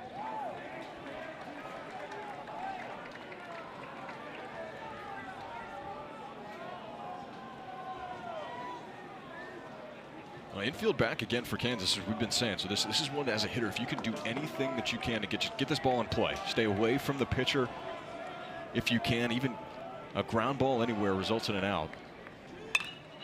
Lifted foul. This one slicing out of play. So we'll reset and do it again at 3 balls and 2 strikes. KU striking for 3 runs in the 2nd inning on a couple of home runs. Fosberg answered back in the top of the 3rd with a solo shot himself. And then at the bottom of the 3rd inning, Tyson LeBlanc got that run back. That's where we stand right now, 4-1 here in the top of the 5th. Breaking ball missed outside. It's a walk. First free pass issued by Vegley. That's a heck of a bat by Will Fosberg at the plate. 7+ pitches in the AB. Finds a way to get himself to first base. Now, he's not one of those guys that has a ton of stolen bases. He's 2 of 3 on the year, but we've already seen a stolen base attempt at home plate, and you have to wonder what sort of plays may get put on here by Northeastern. 1st and 3rd, this is where you see a lot of action sometimes.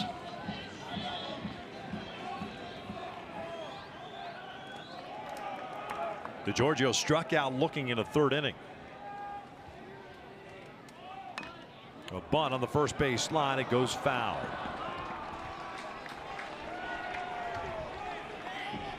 Yeah, this is exactly what we're talking about.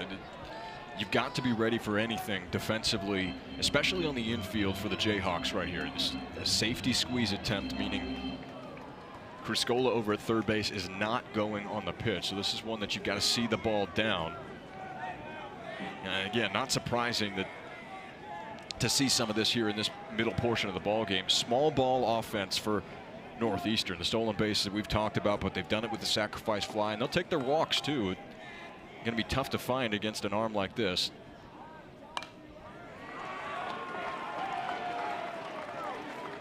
To your point, I don't mind that play at all. Number 9 hitter, try to scratch out a run out of it. You give up with the out, but you get a run out of it, and then you spin your lineup back to the top. Well, and now you've already seen it. You go Safety squeeze, pitch number 1. You go slash attempt, pitch number 2. Now 2 strikes, a lot of times you'll see guys just hitting away, but with this Husky club, you've always got to stay on your toes. Trying to get him to chase. Last fastball at 95. 1 ball, 2 strikes. Northeastern, the number 4 seed in this regional. 12th tournament appearance, the 5th under head coach Mike Lavin. Quick throw to first. Back in there's Fosberg.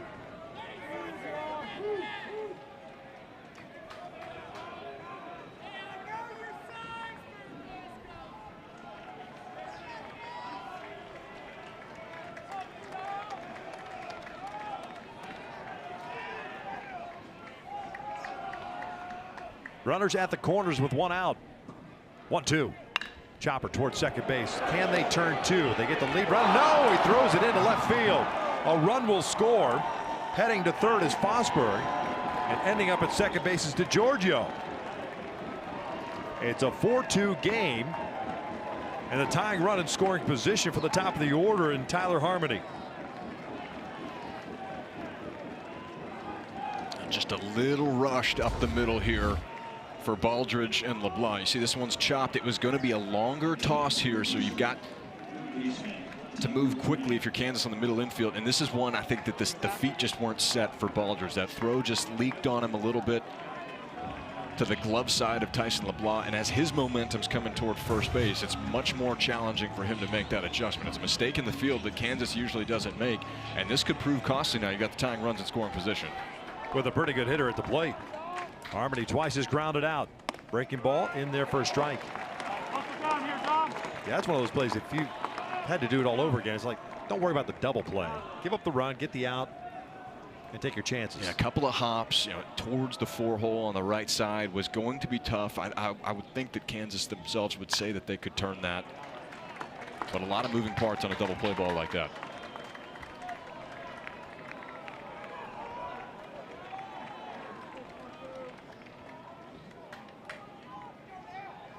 Giorgio reaching on the fielder's choice.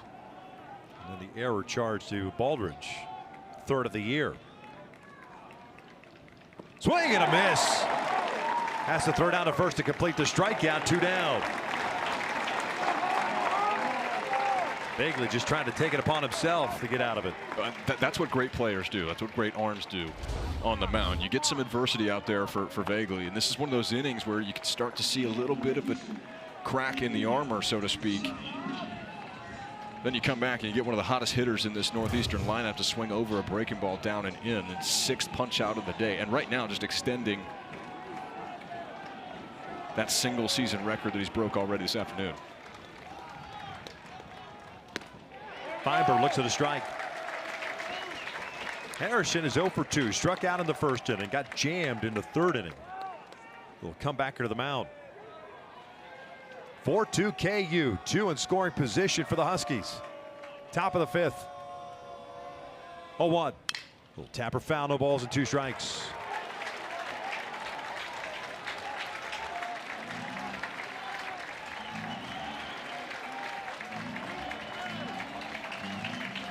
They begin to rise here at Hoagland Ballpark.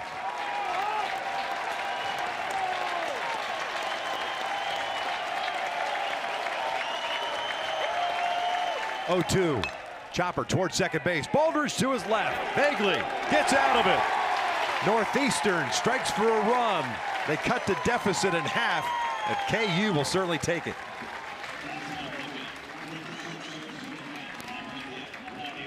We'll hear from head coach Mike Lavin when we return.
It's the bottom of the fifth. KU's up 4-2. Mike Lavin, the head coach, in his 12th season at the helm of Northeastern, kind enough to join us. And Skipper, I'd like to ask you a little bit about Luke Rising, what you thought of his performance. I know you saw the Kansas lineup 2 times around, then you decided to make a move last inning. Tough lineup. You know, he's on short rest for us. We had to empty the tank last weekend. He pitched, started a game for us last weekend in the tournament, and then came in with short relief, gave us an inning on Sunday. So I didn't want to go very long with him anyways. You know, he's a gritty, gutty, tough kid. He gave us everything he had. They put some good swings on him, and it was time to make a switch. Coach, well documented what you guys have done as far as the stolen bases are concerned. Talk a little bit about the run last week and the identity of this team offensively. Yeah, we're gritty, we're grimy. You know, it's chaos. We got to be able to bump. We got to be able to run. We don't have the power of a team like a Kansas, so we got to do things in a different way, like you saw us try to do it last inning, and just try to put pressure on defense and score runs as many ways as we can, including trying to steal home. Coach, we appreciate you. Have a good time here in Lawrence, and good luck to you. All right, thanks, guys. You got it. 2, 3, and 4. Owens, Baldridge, and Dykoff for KU here in the bottom of the fifth. Yeah, they had a heck of a run. Northeastern did. They lost the first game of the CAA tournament to Hofstra, and had to get hot, and they did, including winning twice against Campbell to get the automatic bid into the regional. Yeah, and it sure looked like this was a Campbell team that was going to be able to take that CAA automatic qualifier. But so much of postseason baseball, and this happens every year at every level, is what are you playing like mid-end of May as you roll into June? And this is a Husky team that is peaking at the right time right now. 22-8 conference record. Skied on the third base side. Harmony moving over into foul territory and misses the ball. And in part probably because of the high sky, the sunshine, but it kind of drifted toward that wall. That's exactly what happened here, and you hear it all the time. You know, get to a spot, find where you are, but you're right, he slows it down and just keeps going and going, and you're wondering in the back of your mind, am I going to hit the fence on this if you're not 100% certain where you are on the field? An all-turf facility here at Hoagland Ballpark, so there's no traditional warning track per se. Obviously you've got a different color turf, but it feels the same when you're looking up into the sky for that baseball. Another life here at the plate for Tyson Owens. This one's popped up. Triscola, the second baseman, called for it. He gets called off by DeGiorgio. The shortstop makes the call on the catch in shallow center. 1 down. Owens now for 3. Now batting for the Jayhawks, second baseman. Now we'll bring up Cade Baldridge.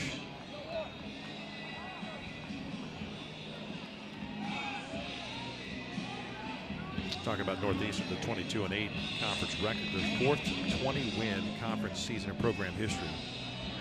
Back-to-back tournament appearances, picked up their first program win in a regional since 1973 last year. That one's in tight. 1 ball, no strikes on Baldridge. Again, we said this, talking about just the strength of this Lawrence regional. That appearance last year was as a 2 seed down in Tallahassee. 49-win season last year. A little bit different team, but here they are. This one's lined to left field. That's going to get down and go for extra bases. Baldridge rounding first. He's on his way to second. He's got himself a 1-out double. That's his 14th of the year, second hit of the game. Well, switch hitter Baldridge flipping around to the right side against a left-hander, and this one runs in on him. He goes right down that left field line into the corner. Another extra base hit. The challenge with this Kansas lineup, again, you look down the line at the numbers. LeBlanc's the only outlier from a statistical perspective, but this is a Kansas group that plays team offense just as good as anybody in this NCAA tournament. It can be anybody that can strike at any time. You see Baldridge getting himself into scoring position. Savion Flowers out of the 9-hole had a walk-off home run in the Big 12 tournament. His only home run of the year. It can come from anybody at any time.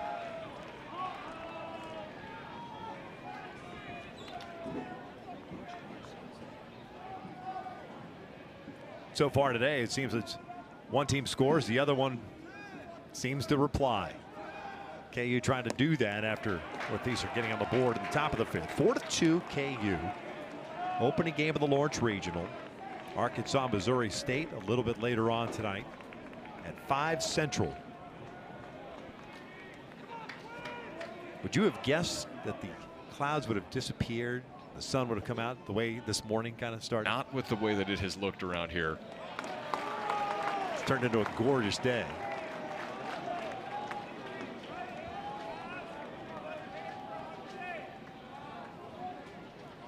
I mean, there's no remnants of what we were dealing with earlier, what the teams hit through in batting practice. Yeah, yesterday was a classic torrential downpour, and everybody hit and practiced through it. 3-0. It's a 4-pitch walk. So 2 on with 1 out. The second walk that Dykov's picked up today.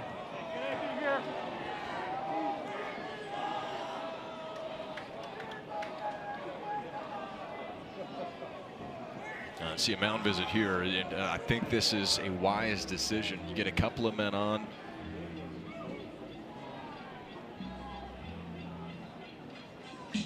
Mungarieta already a homer in the ball game. Couple of men on, left on right matchup. So as far as the brackets matching up, Lawrence bracket will match up with the Georgia bracket. Georgia Tech up on the University of Illinois Chicago 22-3. That game's in the bottom of the 7th inning. Oklahoma and the Citadel. Citadel, one of the hot teams going into the regionals. Had a chance to call their game at the SoCon Championship last weekend. The Georgia Tech doing Georgia Tech things. That's a pretty complete package over there for the Yellow Jackets.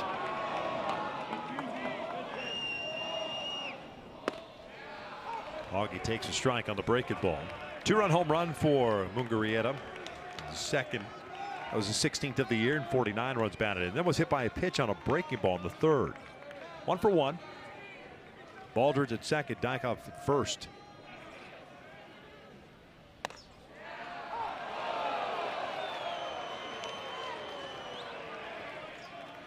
And Georgia Tech leads Division I baseball in slugging percentage, .636.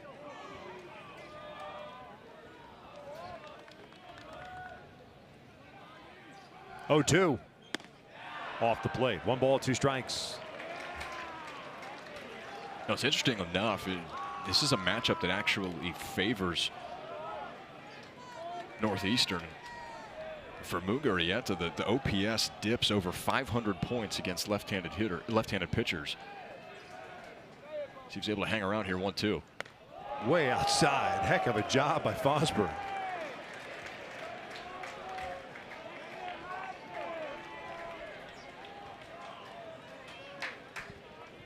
That being said, there's not a ton of room between home plate and the brick wall behind the plate. Got to watch the ricochet. 2 balls, 2 strikes, 1 out, 2 on. The pitch called strike 3. Locked him up with a fastball. 2 down. Heck of a pitch and location. Now, and Augie knew it too. This is a great job. You see that plane that fastball's on right above the knee for McSweeney. It's an excellent pitch against a hitter that's already done damage today.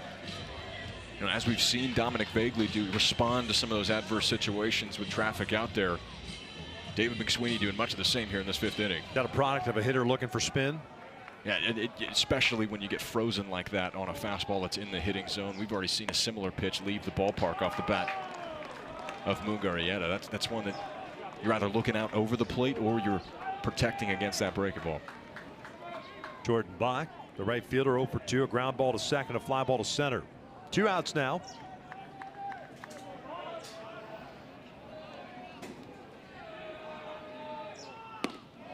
Two and 0. The dreaded 2-out 2-0. Just when you think well, oftentimes seems like pitchers feel like they are through an inning when they get that big second out, but all of a sudden they get to a 2-0 count on the next guy. Yeah, it's so close yet so far. Yep.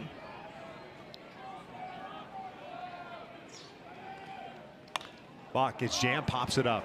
Criscola out in shallow right, calling for it.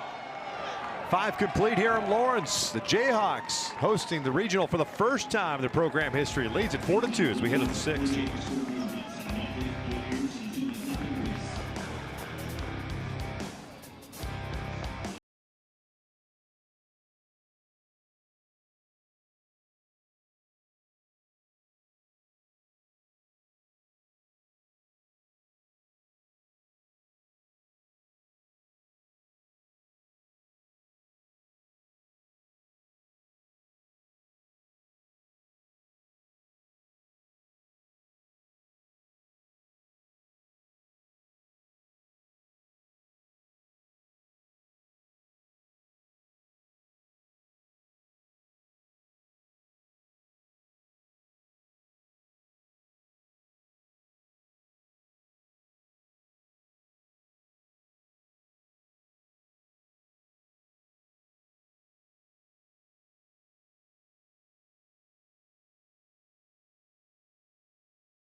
73% strikes today for Dominic Vagley, and the ace for Kansas has been fantastic on the mound. It's led him to 6 punch-outs of Husky hitters, and he's doing a lot with the heater. We've seen him reach back, go back, and get 97 when he needs to. He's been able to flip the breaking ball in there. Any time that Northeastern has started to mount some offense in an inning, Victor, he's been able to make the big pitch when he needs to. There's a presence about him and a calmness as well. Bottom third of the order for Northeastern. That one's off the foot of, pardon me, it's the middle third of the order. Brian Garrity to walk that one off. Garrity, Brinker, and Ashatino. Yeah, I see just right off the inside of the foot. Now that is one that hangs around and it lingers for a long time.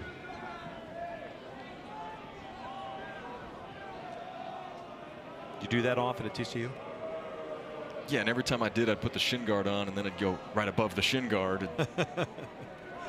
And by the time you get so dressed up at home plate, if you walk to first base, it takes you 10 minutes to get undressed. Right. Got to call time.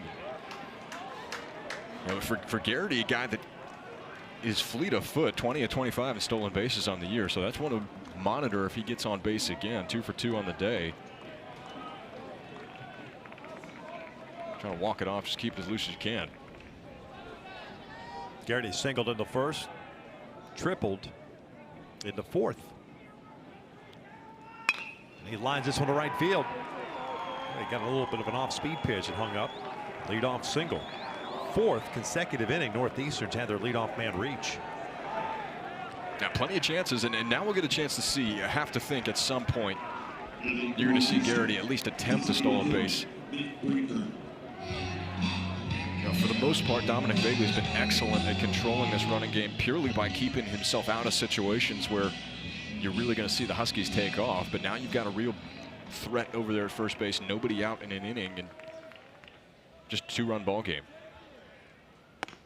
Check swing, they wanted appeal, did not go. Garrity 20 bags on the year. 20 of the 210 on the season for the Huskies. They average 3.62 stolen bases per game. He's got a huge lead at first. Fell back. Brinker struck out twice, once looking in the first, swinging in the fourth.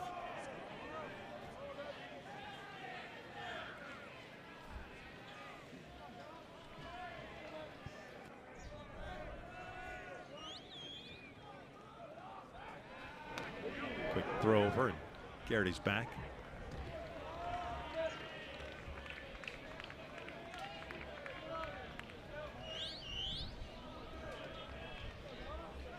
Six punch outs, 1 walk for Vagley. 5 hits allowed. Another quick throw. Now, on top of the ability to steal bases, right? I mean, it's a timing mechanism for, and every guy's a little bit different, but getting back to the base on pickoffs is also kind of a lost art. You got to understand reading pitchers' moves. Breaking balls foul back, 1 and 2. So you're trying to figure out, yeah, it's not a one-way street, meaning just make a right-hand turn and go to second. It's, you have to practice the reads and the moves of pitchers to get back to first base and getting back on the outfield portion of the base. Yeah, there's the tag. There's a decision point that has to come. You talked about the massive lead that Garrity gets, at least to start things off, but we've seen it a couple of times in these last couple of pitches now. As Vagley's coming set, he actually shortens up again, gets back closer to first base. The pickoff attempt before, probably a little closer than he wanted to, so he's adjusted that lead. 2-strike pitch, swing and a miss. Late decision by Brinker. 3rd strikeout for him on the afternoon. It's out number 1. I see a little bit of a wry smile from Dominic Vagley as well. Slider that just backs up on him a little bit. You can tell that he's expecting something to go out over the plate, but this is one that just ties him up. That backup breaking ball, for whatever reason, it just sometimes looks so enticing to hitters and get an awkward swing like this for out number 1. Ashatino 0 for 2. 7 punch outs now for Vagley. This guy's had 15 strikeouts twice this year. Did it at Oklahoma State back in April. Then against Arizona here on May 1st. Quick throw to first. Garrity back.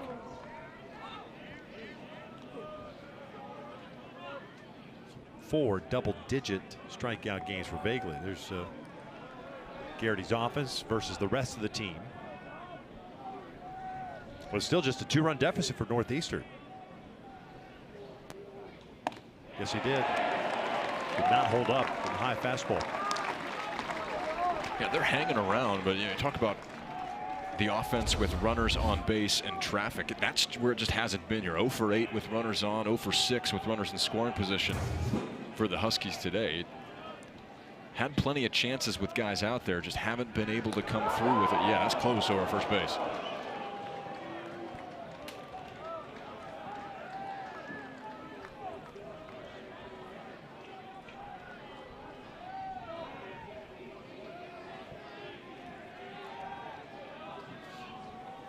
No balls, 2 strikes. Again, Garrity with a big lead at first. He shortens up, almost in anticipation. 6th time he's checked over on Ryan Garrity at first base. It's what you've got to do. You've got to mix up your frequency, your looks. We talked about it earlier with rising on the mound. Are you mixing your leg times as well?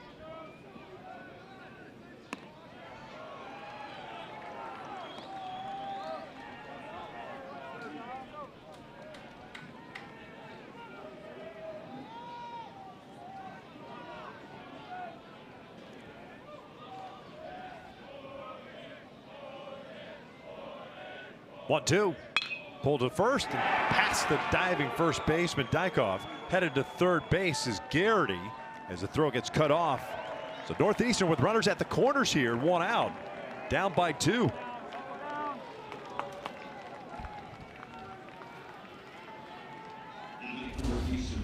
Now you start to play a little baseball. I see a short swing here. This is just enough of this for Ashatino to get it through the right side. Hit hard past the dive of Dykhoff, the first baseman, with the speed of Garrity. He's getting to third base, no brainer on this play. And now you get to decide here, if you're Mike Glavin, what you want to do. 0 for 6 with runners in the scoring position for the Huskies today. Do you let Charlie Criscola swing the bat? We saw a safety squeeze attempt earlier. We saw a slash attempt earlier in the ball game. You've got to be ready for anything if you're this Kansas infield. Criscola doubled his last time up, 1 for 2. He'll take a strike.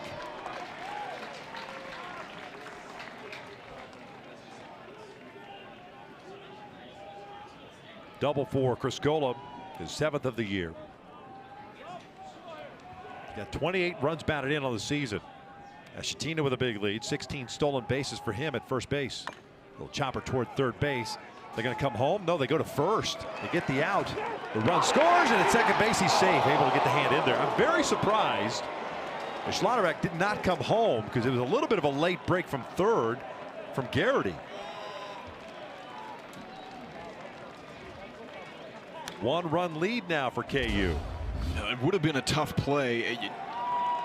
See, he's got to come in and pick this cleanly off the turf to even have a chance. Now this is close out at second base. Kansas is challenging the ruling of safe at second base. Close enough that Dan Fitzgerald wants to take a look at this play. Yeah, I think there's a play at the plate. I think you're absolutely right on this, but it's one of those where you've got to make that decision as you're coming in. You cannot be caught in the middle, otherwise everybody's going to be safe all around. So Schlotterbeck decides to take that out at first base, and Kansas right now, they may be looking down the barrel of a double play. Get another look at this ball out at second. Calling the field is safe at second base. And as we talked about Northeastern, it's kind of the non-traditional of the 4 teams here in Lawrence, of the way they play the game of baseball and how they've won this year. And all of a sudden, quietly, it's a 1-run deficit for them here in the 6th. They've done a great job of hanging around. This is what you've got to do as a first baseman. You have to have your head on a swivel like this. Josh Dykhoff throwing a strike to Cade Baldridge, who's covering the bag. And unless there's an angle that shows the glove touching the elbow, it's going to be tough to overturn that. And if it doesn't get overturned, that means the Jayhawks are out of challenges. Yeah, you got to go all the way back early in the ball game. That play at first base as well. And there's still some meat on this bone as far as the ball game is concerned, especially now that it's a one-run ball game. Yeah. Ashatino looked like he's going to the backside of second base, facing center field there with that right hand as he's diving back in.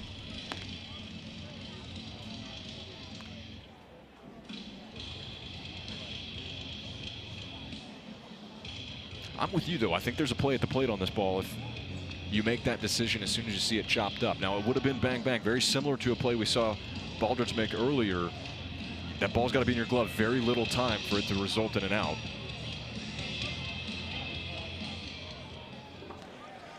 The call of safe at second base will stand. Kansas will have no challenges remaining. Well, KU out of challenges now, and here in the top of the 6th inning. Look at the bracket here in Lawrence. 1-run lead for KU in the top of the 6th inning. Arkansas, Missouri State will meet for the 3rd time this year. They split midweek series earlier this year. It's always a good battle. Those teams play each other a lot over the years. Yeah, it's a true rivalry. It'd be very interesting to see them meet on a neutral site in the postseason. Most of those postseason meetings have been in Fayetteville. This is popped up right side, or behind the plate, I should say. And this one will find its place in the seats. Nice play by a fan. Didn't even stand up. Smooth like butter. That's cool, calm, and collected out there. He's embodying the Jayhawk pitcher on the mound right now. About as casual as a catch as you'll see on him. No doubt. Lusaki is 0 for 2. Fly ball to center's last time up. Swing and a miss on the slider.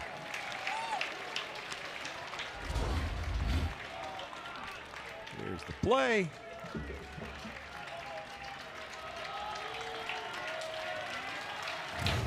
Love it. And no damage to the hat.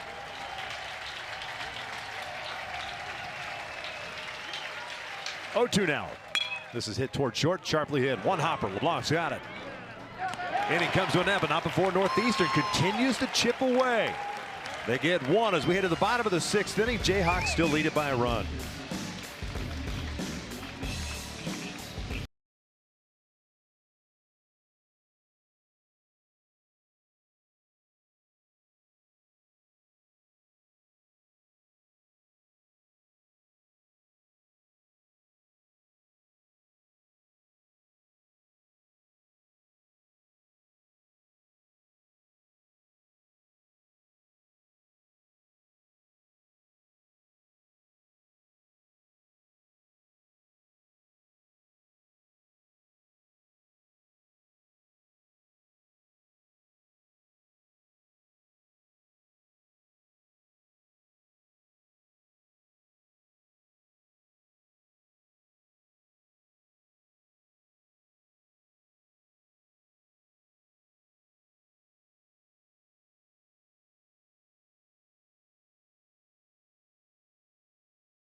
Four to 3, KU leads you here in the bottom of the 6th, game 1 of the Lawrence Regional. Good baseball. Thank you for watching NCAA Baseball Regionals, presented by Capital One. Bottom 3rd of the order for Kansas. McSweeney back out there, a little number up the line. It's got a lot of spin, but it'll go foul. No balls at a strike.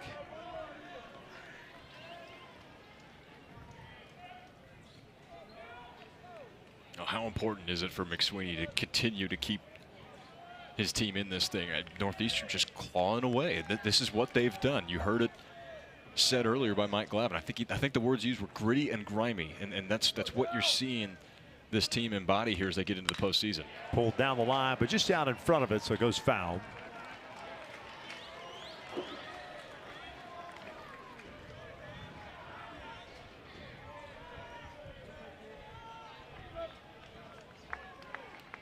No balls, 2 strikes on the Jayhawk third baseman.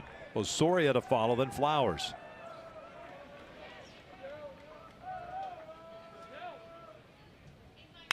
Hit toward third sharply. Picked up easily by Harmony. 1 down. Dillon is 0 for 3. Here comes Osorio. A credit Mike Glavin too for in the 4th inning making the pitching change to McSweeney. Obviously Luke Rising is starter, as you mentioned, short rest for him after having to pitch or play in so many games in the conference tournament last weekend. But McSweeney's come in and kind of settled things down. Got into a little trouble in that 5th inning. 2 on and 1 out, but got out of it via strikeout and a pop-up. Well, runs like that in the conference tournament where you lose the opener, you got to run off and rattle off 4 straight wins. You got guys pitching in roles that maybe aren't what they were over the course of the whole regular season. Gives you a lot of confidence coming into the regional setting because it's any man up at any time.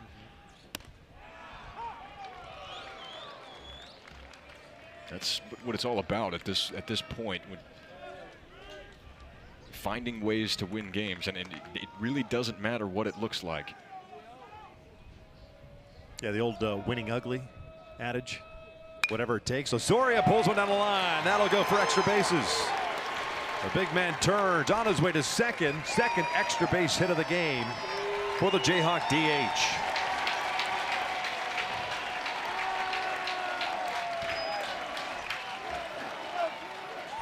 Another extra base hit now for Kansas. That's their 5th on the day. You see Osorio, who homered earlier, goes down and gets this ball and hooks it into the left field corner. It'll be another chance now for Kansas with a runner in scoring position. Osorio, a guy that had such a great year last year, was integral part of this lineup. The numbers haven't necessarily been there in the same frequency this year, but a couple of big swings here in this regional opening round.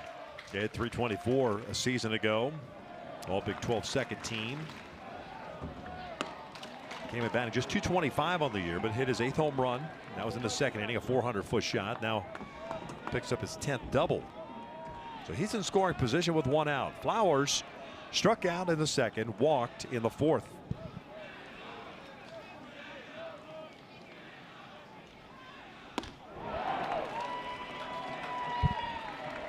No balls, 2 strikes.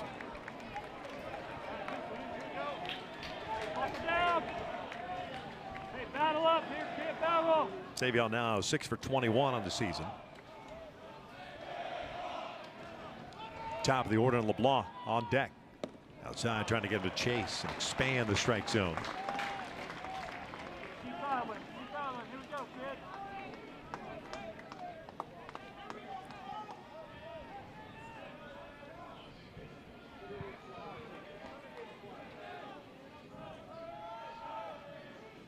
One, 2. Swing and a miss. Got him to chase that slider. They got to complete the strikeout at first, and they do. 2 down. For McSweeney, that's his 2nd strikeout since coming in. Now again, so important in this role right now to try and reclaim some momentum. You said this earlier, but this game up to this point, through almost 6 complete innings, has been one team throws a punch, the other punches back immediately. This is an opportunity. Looks like Tyson LeBlanc is going to be intentionally put on first base. This is an opportunity now for Northeastern to claim their 2nd one, in air quotes, winning inning in a row.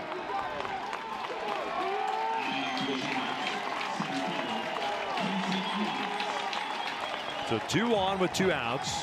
And Tyson Owens will come to the plate. He's 0 for 3. To your point, we're just talking about Mike Glavin putting McSweeney in the game here. Did the same thing and settled things down against Hofstra, even though that was a loss. Went 4 2/3 in that conference tournament start or appearance. Guy that can give you some length out of the bullpen. Osorio standing at second and LeBlanc at first. 4-3 KU here in the 6th. Outside, 2 out, 2-0. Again.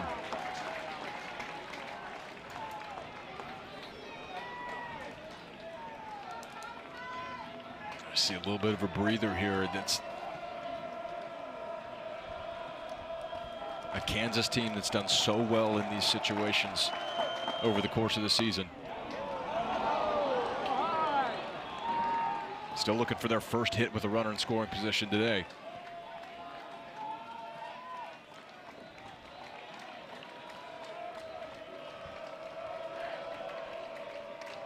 Four runs all courtesy of the long ball. 2-1 pitch. Tapper toward first base should do it, and it does. So the Jayhawks back-to-back innings have had a couple of men on base, and they've stranded 2 in both occasions. Now we got a duel here in Lawrence. 4-3 Jayhawks here at home.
There's always fun at the Schwab in Omaha, Nebraska, home of the College World Series. It kicks off on June 12th. You got regional weekend this weekend.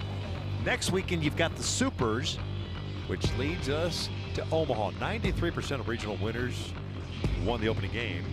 82% of regional winners started 2-0. Short series, 4 teams, double elimination. Always good to win the first one, if not the first 2. Yeah, you got to get off to a hot start. It is so much harder to climb out of that elimination bracket. And I will say this, having done it both ways, you sweep it through 3 wins or you lose the 1-0 game, it is much more enjoyable to just sweep all the way through, win 3 games. Now, yeah, it's a good core memory if you're able to survive that elimination bracket. Leadoff man retired, first time in the last 4 innings. Mossberg kept off the bases for the first time in this game. Brings up to Giorgio. New left fielder for Kansas. Brady Ballinger's out there. And how good of a sign is that if you're a Jayhawk fan? You get your preseason All-American back. We'll see how he feels. He's been out with a hamate bone injury. Not played since back in the regular season.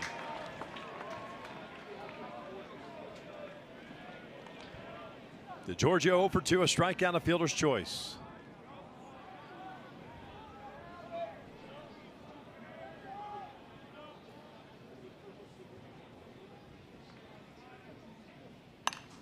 Fouled off.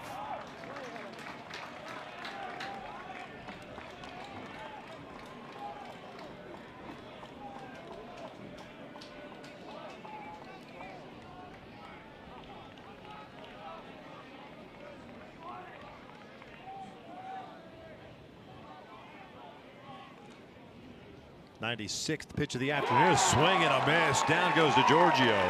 2 down. He can just get you so many ways. And we've talked about what he's done with the heater up.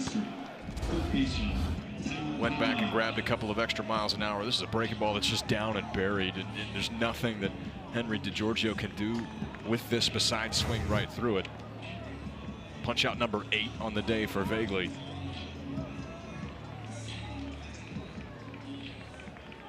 Tyler Harmony takes a strike. First pitch strike continues to be a trend for Vegley. 8 strikeouts now, 1 walk. 6 hits allowed. Both teams with 6 hits in this one. Harmony 0 for 3 with a comeback into the mound, a ground ball to short and a strikeout.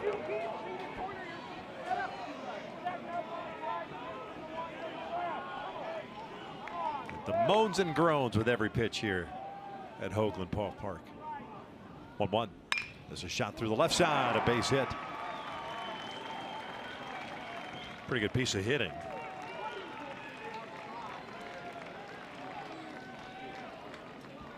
Well, it's been a quiet afternoon so far for the leadoff man Tyler Harmony, but has been fantastic since he's been inserted into the lineup mid-April. True freshman. That's a great piece of hitting, letting that ball travel. Got on top of it the other way past the dive of Schotterback at third base.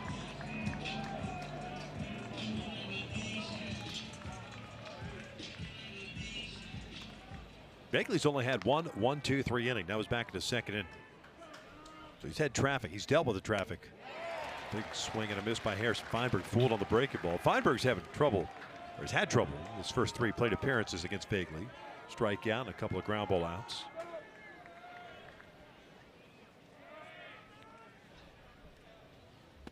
Slider in for a strike, 0-2.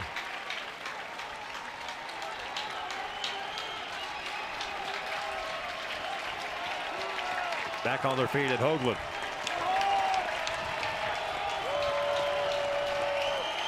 Quick throw to first. Harmony back safely.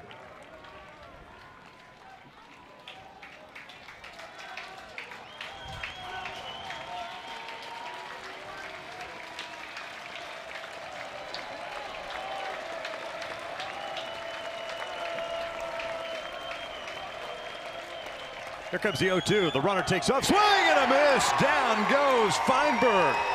9th strikeout of the game for Vegley. A record-setting day for the right-hander on the mound. He goes up and gets 95 one more time. 4-3 Jayhawks at the stretch.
Four to 3, 1-run lead for Kansas. The opening game of this Lawrence Regional, number 1 against number 4.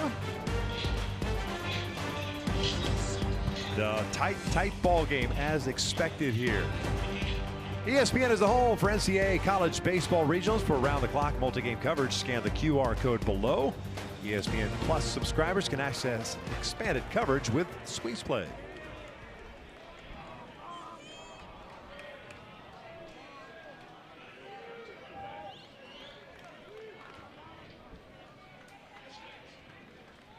I'm just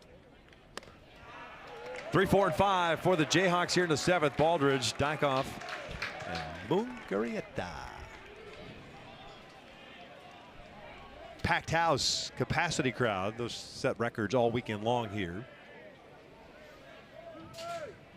It's turned out to be an excellent ball game on both sides of the baseball. Yeah, you knew this regional was going to be competitive coming into it. We talked about it. 3 teams that are in the top 25 in the RPI, and a team in Northeastern that has won 12 out of their last 15 and was a 2 seed in Tallahassee last year. It's going to be competitive baseball here in Lawrence all weekend long. 3-0, and there's ball 4. 4-pitch walk, leadoff man reaches. Baldridge has been on board 3 times now. Single, double, and a base on balls.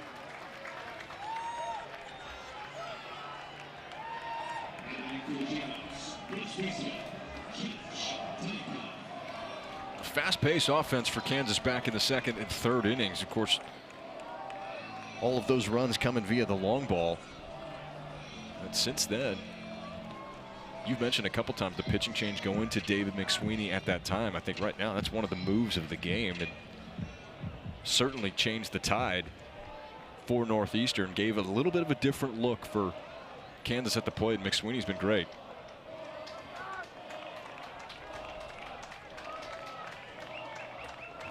Dykoff has walked twice, 0 for 1 with a run scored.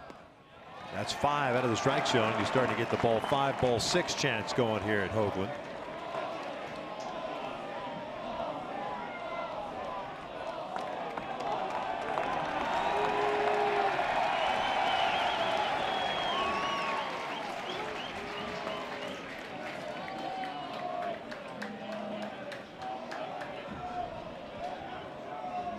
You think they're excited to have postseason baseball here? There's no doubt. I mean, you talk about the history of KU athletics, and obviously the basketball is what stands out easily, right? As you see the bullpen for Northeastern, 2 right-handers going, and the momentum that baseball has picked up over the last couple of years, and really I think beginning last year, where you had a sense of, all right, this team's got a chance to be something special. All of a sudden this year they take the next step, and the fan base, the student sections have just gotten bigger, better, louder. It's just been a blast to watch. Yeah, I think Dan Fitzgerald said this really well. You know, the regional appearance at the beginning of his tenure was a hope and a goal. And after the success of last season, it becomes more of an expectation. And now you're playing NCAA tournament baseball here at home, and talk about that rapid pace of a turnaround. It is so impressive. It's so hard to do.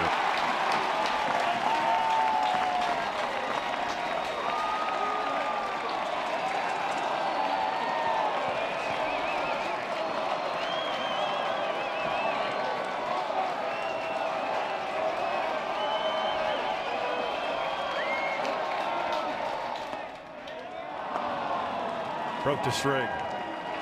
Had to throw a strike at some point. 3-1. Yeah, if you let him get to 9, that's a dangerous place to be. McSweeney's 3-1 pitch. This is lifted out toward left center field. It'll stay in the yard. Garrity moving over. Ball's up there for a while. 1 down.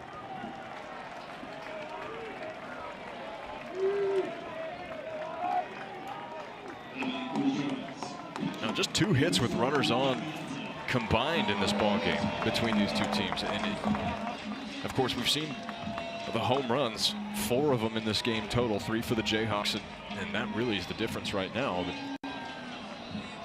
We're going to get a pitching change here. 2 right-handers ready in the pen. Mike Clavin makes the move, clapping his hands. Obviously very happy with what McSweeney did. to keep the Jayhawks lineup in check and allow his club to come back and start chipping away. It's a one-run game for a reason. A lot of it has to do with this young man departing here. We got ourselves a pitching change here in the bottom of the 7th. Jayhawks up by a run.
The NCAA Baseball Regionals are presented by Capital One. What's in your wallet?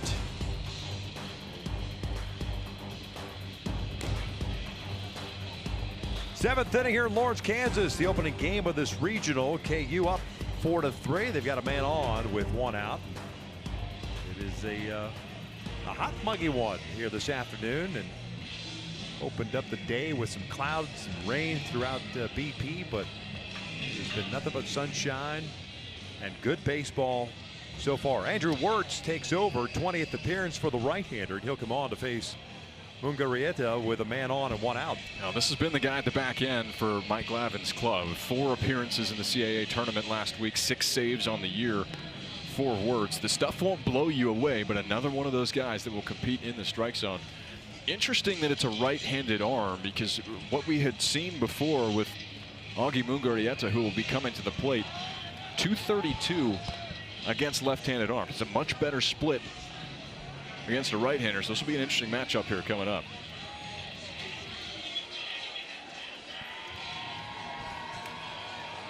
Mungarieta hit a 2-run home run in the second inning, his 16th of the year. His 48th and 49th runs batted in. Hit by a pitch in the 3rd, struck out looking against McSweeney in the 5th. Heck of a job by the left-hander. 2 2/3 innings of relief.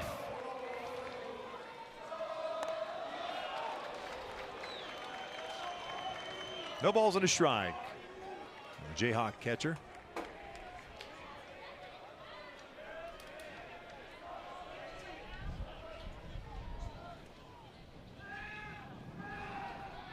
Breaking ball, swing and a miss. No balls, 2 strikes. Wirtz, a grad student at Dover, New Hampshire. The numbers for KU. 2nd and 3rd innings and the rest of the game. They've stranded 7 base runners so far. 1 and 2. You see just 90 miles an hour on the fastball from Wirtz, trying to stick one away there, but a couple of big breaking balls that you'll see, and that's the pairing that he'll bring to the table. Mixing and matching those, pitching backwards here in this AB. Ground ball foul.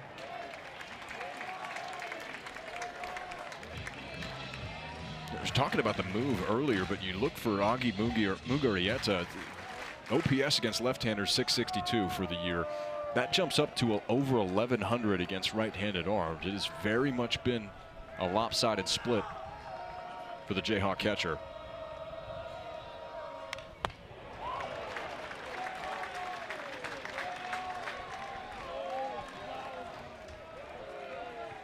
Count remains at 1 and 2.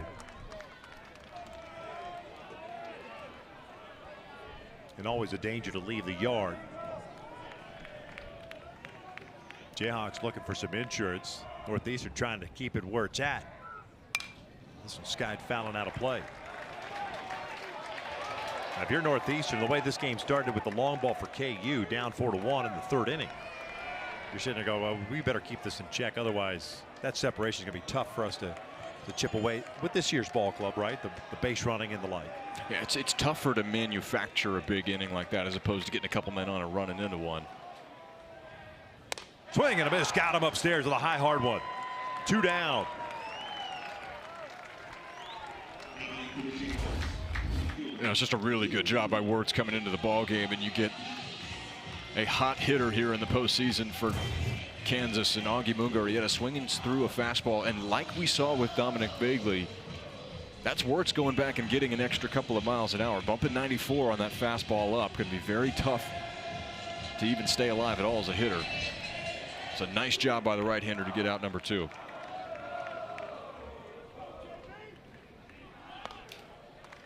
Two outs and a man on for Jordan Bach. Hitless today, 0 for 3. Popped out to second baseman Criscola in his last plate appearance. Defense for Northeastern straight up, except in the infield. DeGiorgio, the shortstop, shading toward the middle. Ground ball to second base. Criscola's got it. Third out is recorded. Kansas gets their leadoff man on board via the walk and can't do anything with it. 7 in the books at Hoagland Ballpark in Lawrence, Kansas. KU leading at 4-3.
Devin Neal of New Orleans Saints in the house. Told you there's royalty. You hosted a regional for the first time.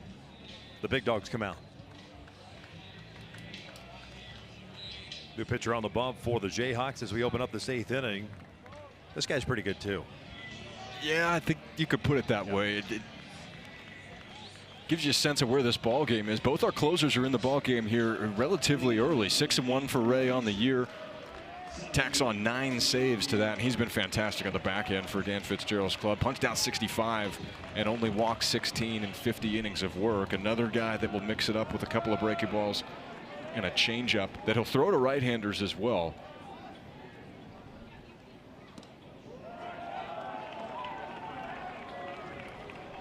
Three, 4, and 5 for the Huskies here in the 8th inning. Garrity, Brinker, and Ashatino. Garrity on board 3 times, 2 singles and a triple, 1 run scored.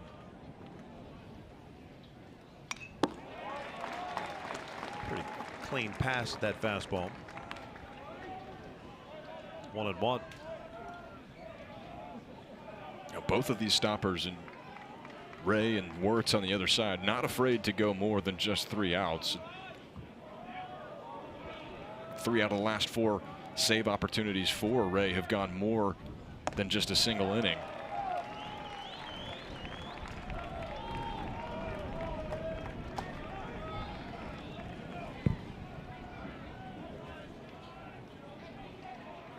Bagley, 7 innings, 7 hits, including a home run, 9 strikeouts and a walk. 2 balls, 2 strikes. Ray 6'6", 240 out of Marion, Iowa.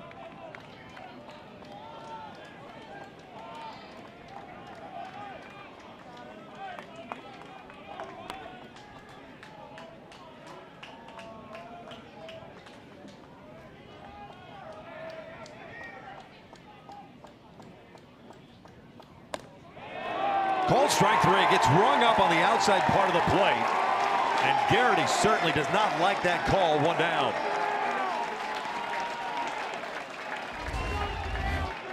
Yeah, I definitely thought that this one was a little bit further outside. Did Ryan Garrity. See, it's a changeup that Ray goes to. This is definitely at the top part of the zone.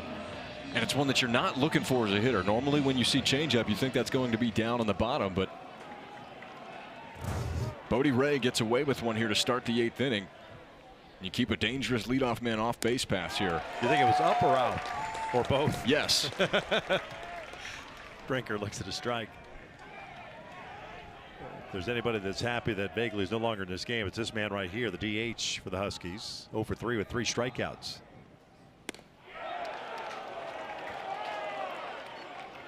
Well, and this combination has been so tough against opponents on Fridays because you're glad to see somebody else on the mound if you're Northeastern or if you're the opposing team here at Hoagland Ballpark. But then you got to deal with Bodie Ray, who's got so much again to deal with. A number of ways to attack you. He'll mix and match. He'll go right on right changeup as well, as we've talked about. And now he's up in the count again, 1-2.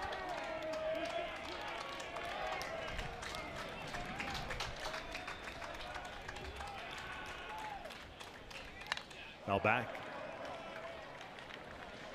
Right after him with that fastball. 94. Kansas with 3 in the second, 1 in the third. Northeastern with 1 in the top of the third, 1 in the fifth, 1 in the sixth. That's where we stand right now. Top of the 8th inning. Breaking ball tapped, foul at the plate. Just got a piece of it.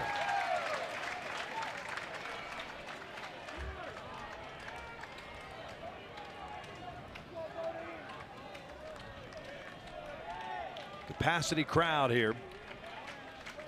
3,571.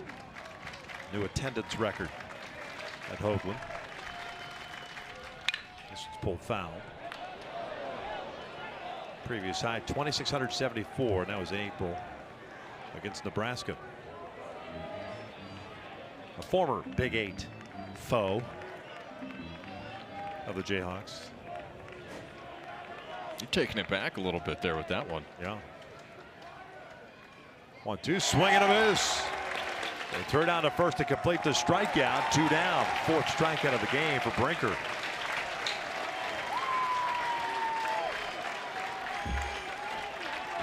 Well, you might be taking it back. Go back to 1949 when Kansas was part of the Big 7. The first regular season conference championship for the Jayhawks since 1949. There's been a lot of history that this 2026 Jayhawk club has rewritten in the books for the University of Kansas. It has been a heck of a year. Yeah, I grew up with a Big 8. I had no idea there was a Big 7 back in the day.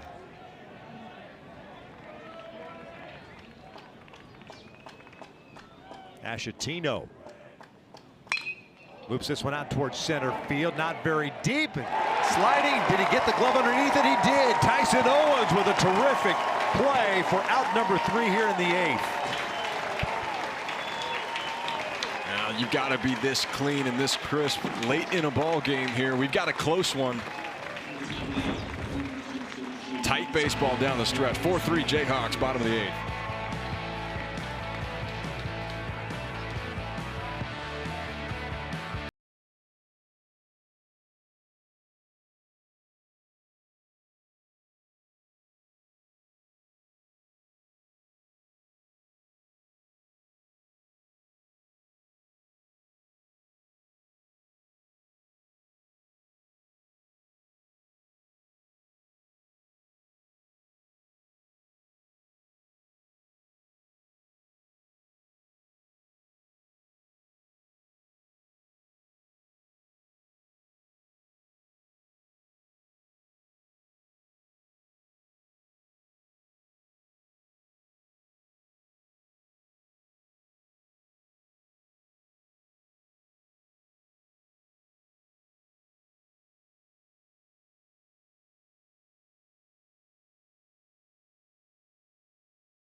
Opening round of the Lawrence Regional. KU up 4-3 here in the bottom of the 8th. Coming up at 5 Central. Arkansas, number 2 seed, taking on Missouri State, the number 3 seed.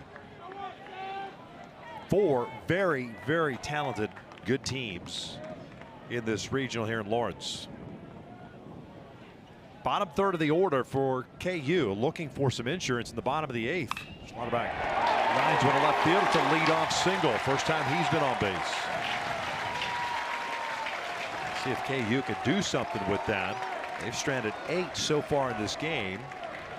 Had the leadoff man reach via the walk in the 7th, and he stayed at first base. Still just 2 combined hits with a runner on base for both teams in this ballgame. And with the way that we've seen offense be played today, how big does one extra run play of insurance if you're able to scratch it across for Kansas somehow? Osoria 2 for 3 with a home run and a double. Not getting cheated on that swing. No balls and a strike. Brady Bollinger's on deck. Came into the game defensively in the top of the 7th. Should be his first plate appearance. 0-1.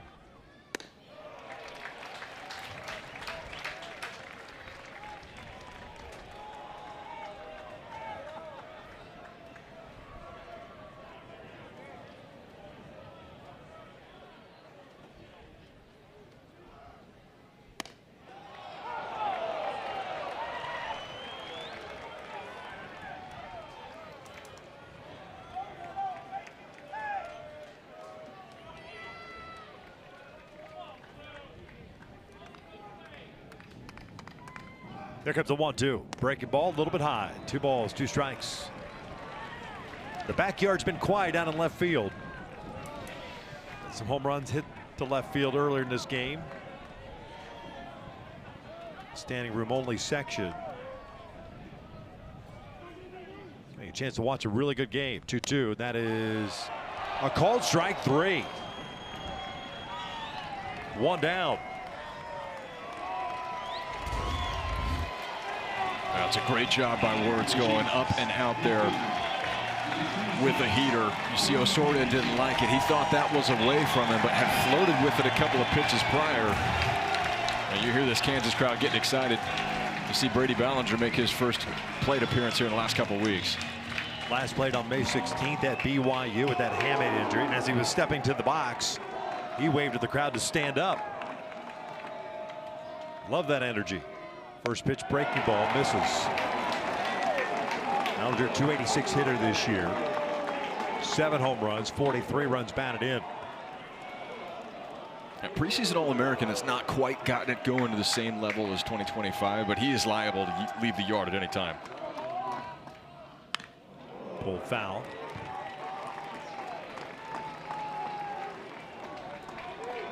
High energy, animated individual.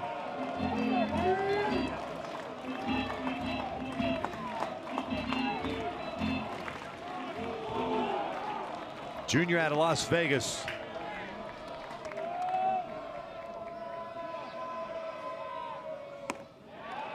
Two and 1. Just missed off the plate.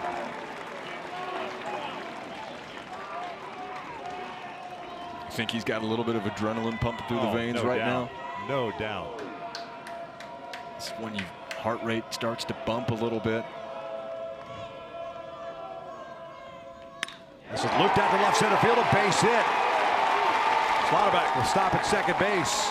2 on with 1 out. Ballinger trying to pump the crowd up at first base.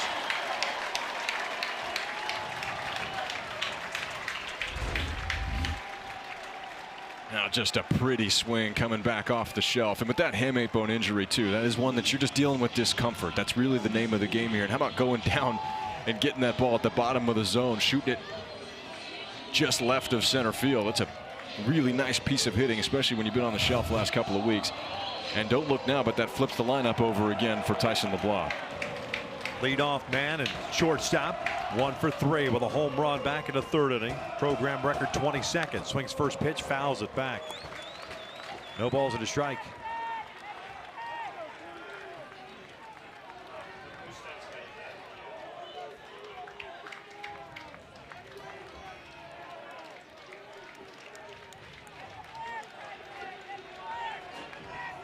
LeBlanc, one of the many JUCO transfers. LSU Eunice. 0-1. Breaking ball hit toward third base. Off the glove. Trickles into left field. And tripped up. They got some interference at third base. He's going to score anyway. 5-3 Jayhawks.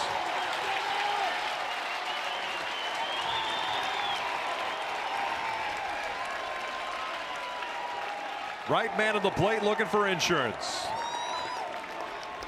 Yeah, this is the guy that you want up at the plate when you are trying to put the final nail in the coffin of a ball game. This one's hit hard and just a bad break there off the glove of Harmony, the third baseman, but it slows it down enough where you see Schlotterbeck's going to score on this ball anyways, even without the interference. Some contact there with the third baseman. It's a bad break for the Huskies, but the Jayhawks now looking to add some further separation here in the 8th. Well, credit Dylan when you talk about, if you're watching this at home, if you got a young player, you're taught that even if you make contact with a fielder, just keep running. Keep running. The umpires will see it. And in this case, third base umpire Brandon Henson pointed to the situation. The game does not stop, but you got to keep it rolling. And if for whatever reason, had he been thrown out at the plate, then they would get together and most likely give him the position of scoring the play. Yeah, you get a really good look at it here. You see just that contact there. After the dive, you're out of position if you're the third base Harmony. So now you're trying to figure out and determine, do I now become the cutoff man? And you see him just float a little bit into the baseline.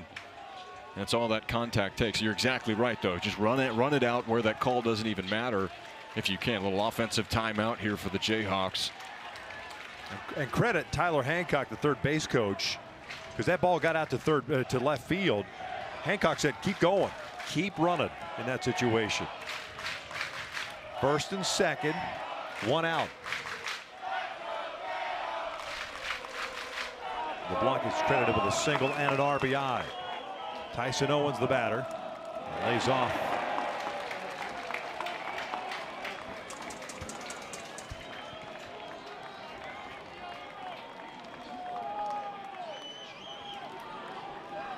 There's a Jayhawks' first hit with a man in scoring position.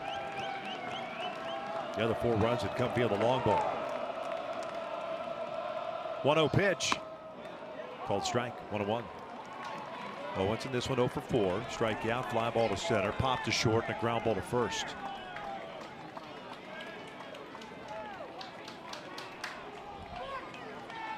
Nine hits now for KU. 1-1. This is lifted in the air. Down the left field line. Long run over near the short wall, runs out of room. Feinberg banged into that wall pretty good. Yeah, he looks a little uncomfortable after that, too. No. We talked about this earlier to play at third base. There's no change in what this feels like. So the morning track here at the all-turf facility, just a different color. Yeah, you see that. It's that left knee just lagged behind a little bit. It's still giving him a little bit of trouble.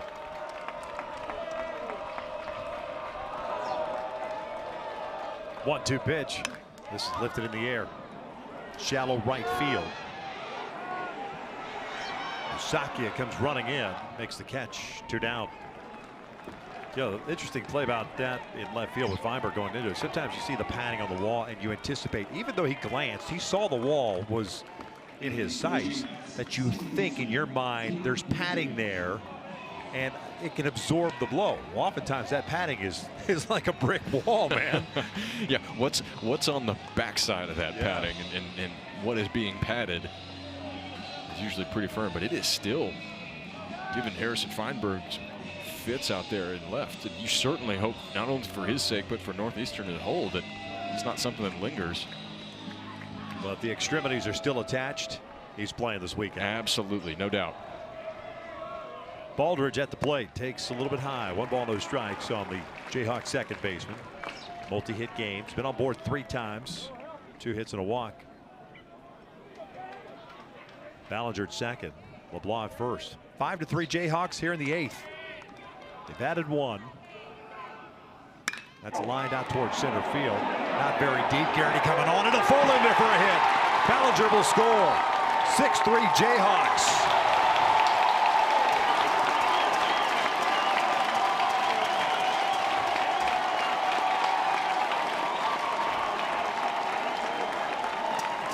Going all game without a hit in scoring position for the Jayhawks, and you tack on a couple here in the bottom half of the 8th inning. Not the hardest hit baseball that we've seen all day, but Cade Baldridge gets just enough of this to dunk it into center field.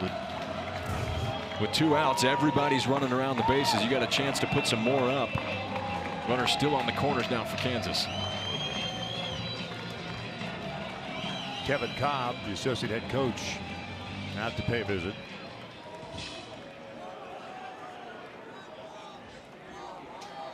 And doing it against Northeastern's closer.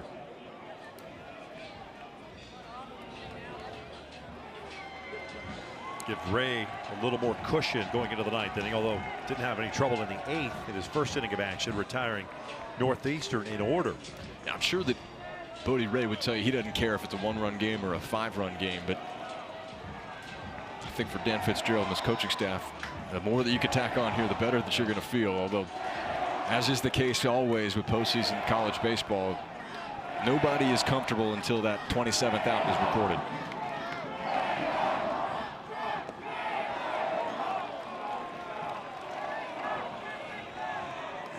Josh Dykoff, first baseman.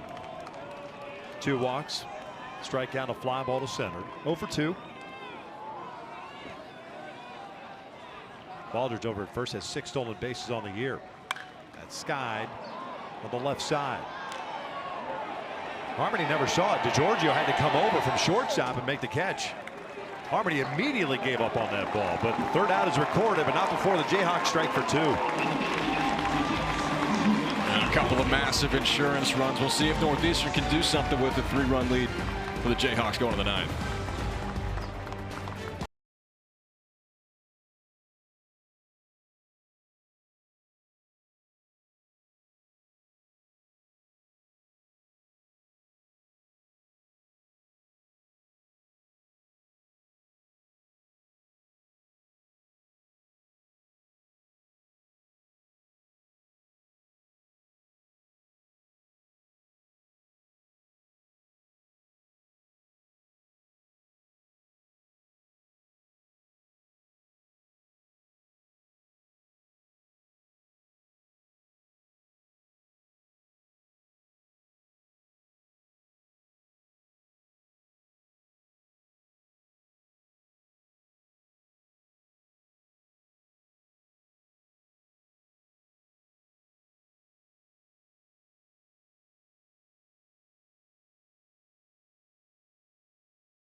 And obviously it was a starter for KU, Dominic Vegley. Yeah, you don't have to look very far to figure out the best performance of the day. Another stellar outing for the junior right-hander. 9 more punch-outs. He broke the single-season record for a Kansas arm. 7 innings of 3-run baseball. I think most importantly for Dominic Vegley, he's in line for the win here in the opener of the Lawrence Regional. 6-3 KU here in the 9th inning. Triscola, Lusaki, and Fosberg for Northeastern. 6, 7, and 8. Triscola 1 for 3 with a double and a run scored. 0-1. 1 ball, 1 strike.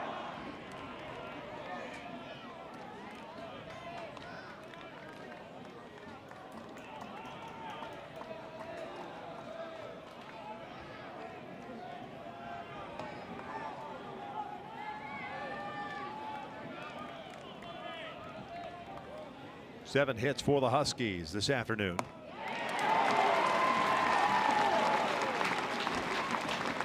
Your goal here in these situations is, can you get the tying run to home plate one way or another? For Northeastern here, it'll take a couple of men reaching base for that to happen. Then you run the opportunity to run into one. Ballinger has to backpedal a little bit, makes the catch. There's out number 1.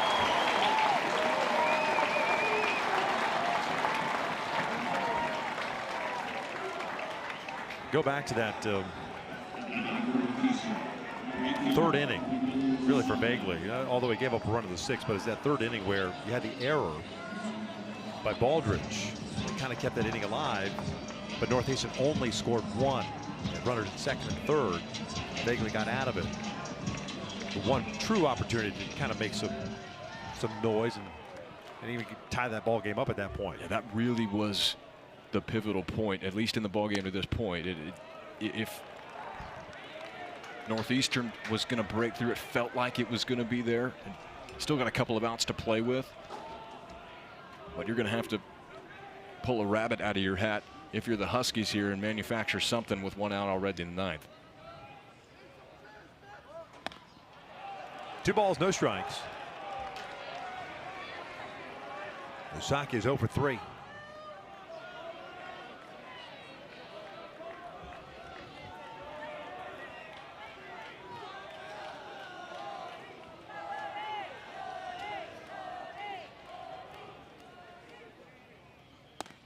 Boy, Ray is a tall drink of water.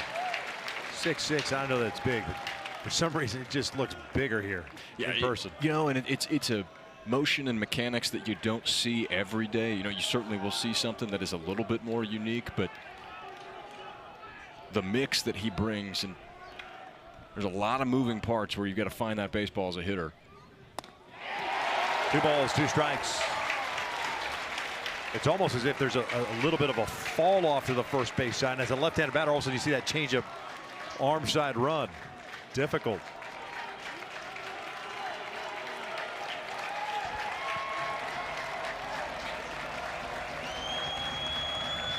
Two. This one lifted foul and out of play.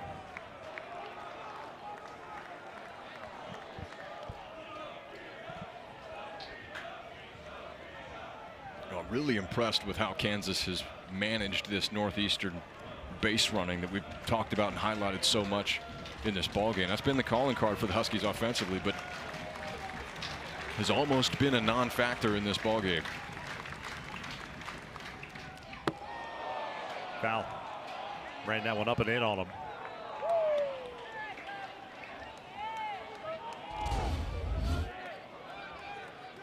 I talked about that fall off and what that can do. Sometimes just pushing that baseball up and in can get away from you with that arm side run.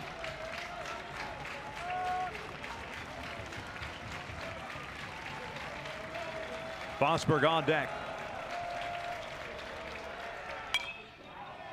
Good little battle here. Usakia trying to keep things alive. KU adding 2 in the 8th inning to take a 6-3 lead into the 9th inning.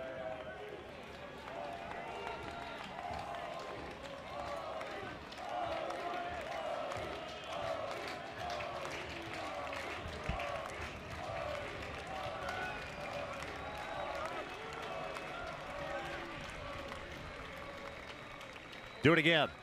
Breaking ball. Missed a little bit high. Ray thought he had it.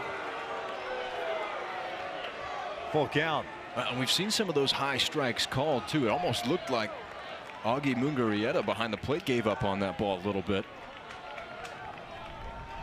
Seth Buckminster saying it's a little bit too high. 9th pitch to the bat coming up. This one's fouled off on the third base side, headed out of play. So we will see a 10th.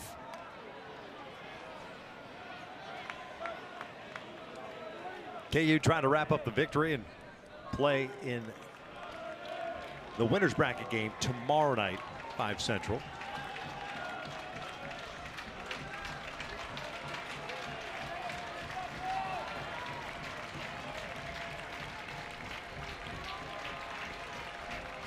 Yet another payoff.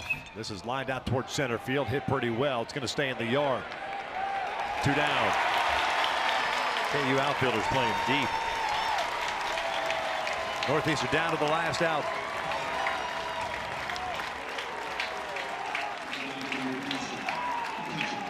It'll be up to Fosberg to keep it going. He homered back in the 3rd, walked in the 5th, and grounded out in the 7th.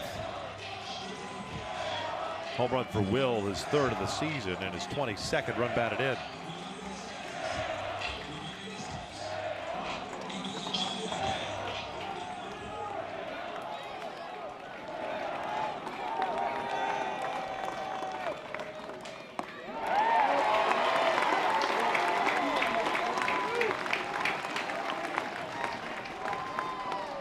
capacity crowd on hand in the opening game of this regional. Not only that, first ever regional hosted by KU, 3,500 plus. No balls, 2 strikes, and now 1 strike away of picking up the victory. Kick off this regional. Always important game 1 win.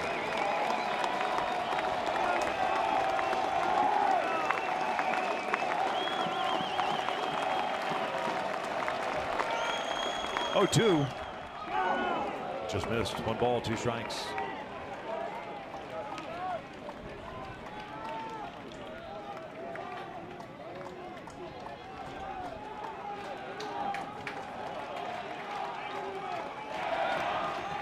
Arkansas, Missouri State at 5 Central. That is game 2 this afternoon here in Lawrence. The 1-2. Swing and a miss. KU takes game 1 of the regional by the final of 6-3.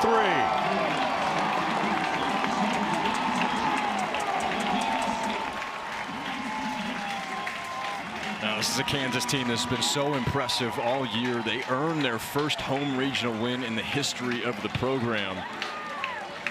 So Lawrence community is so excited about what they've got as far as a product on the field is concerned.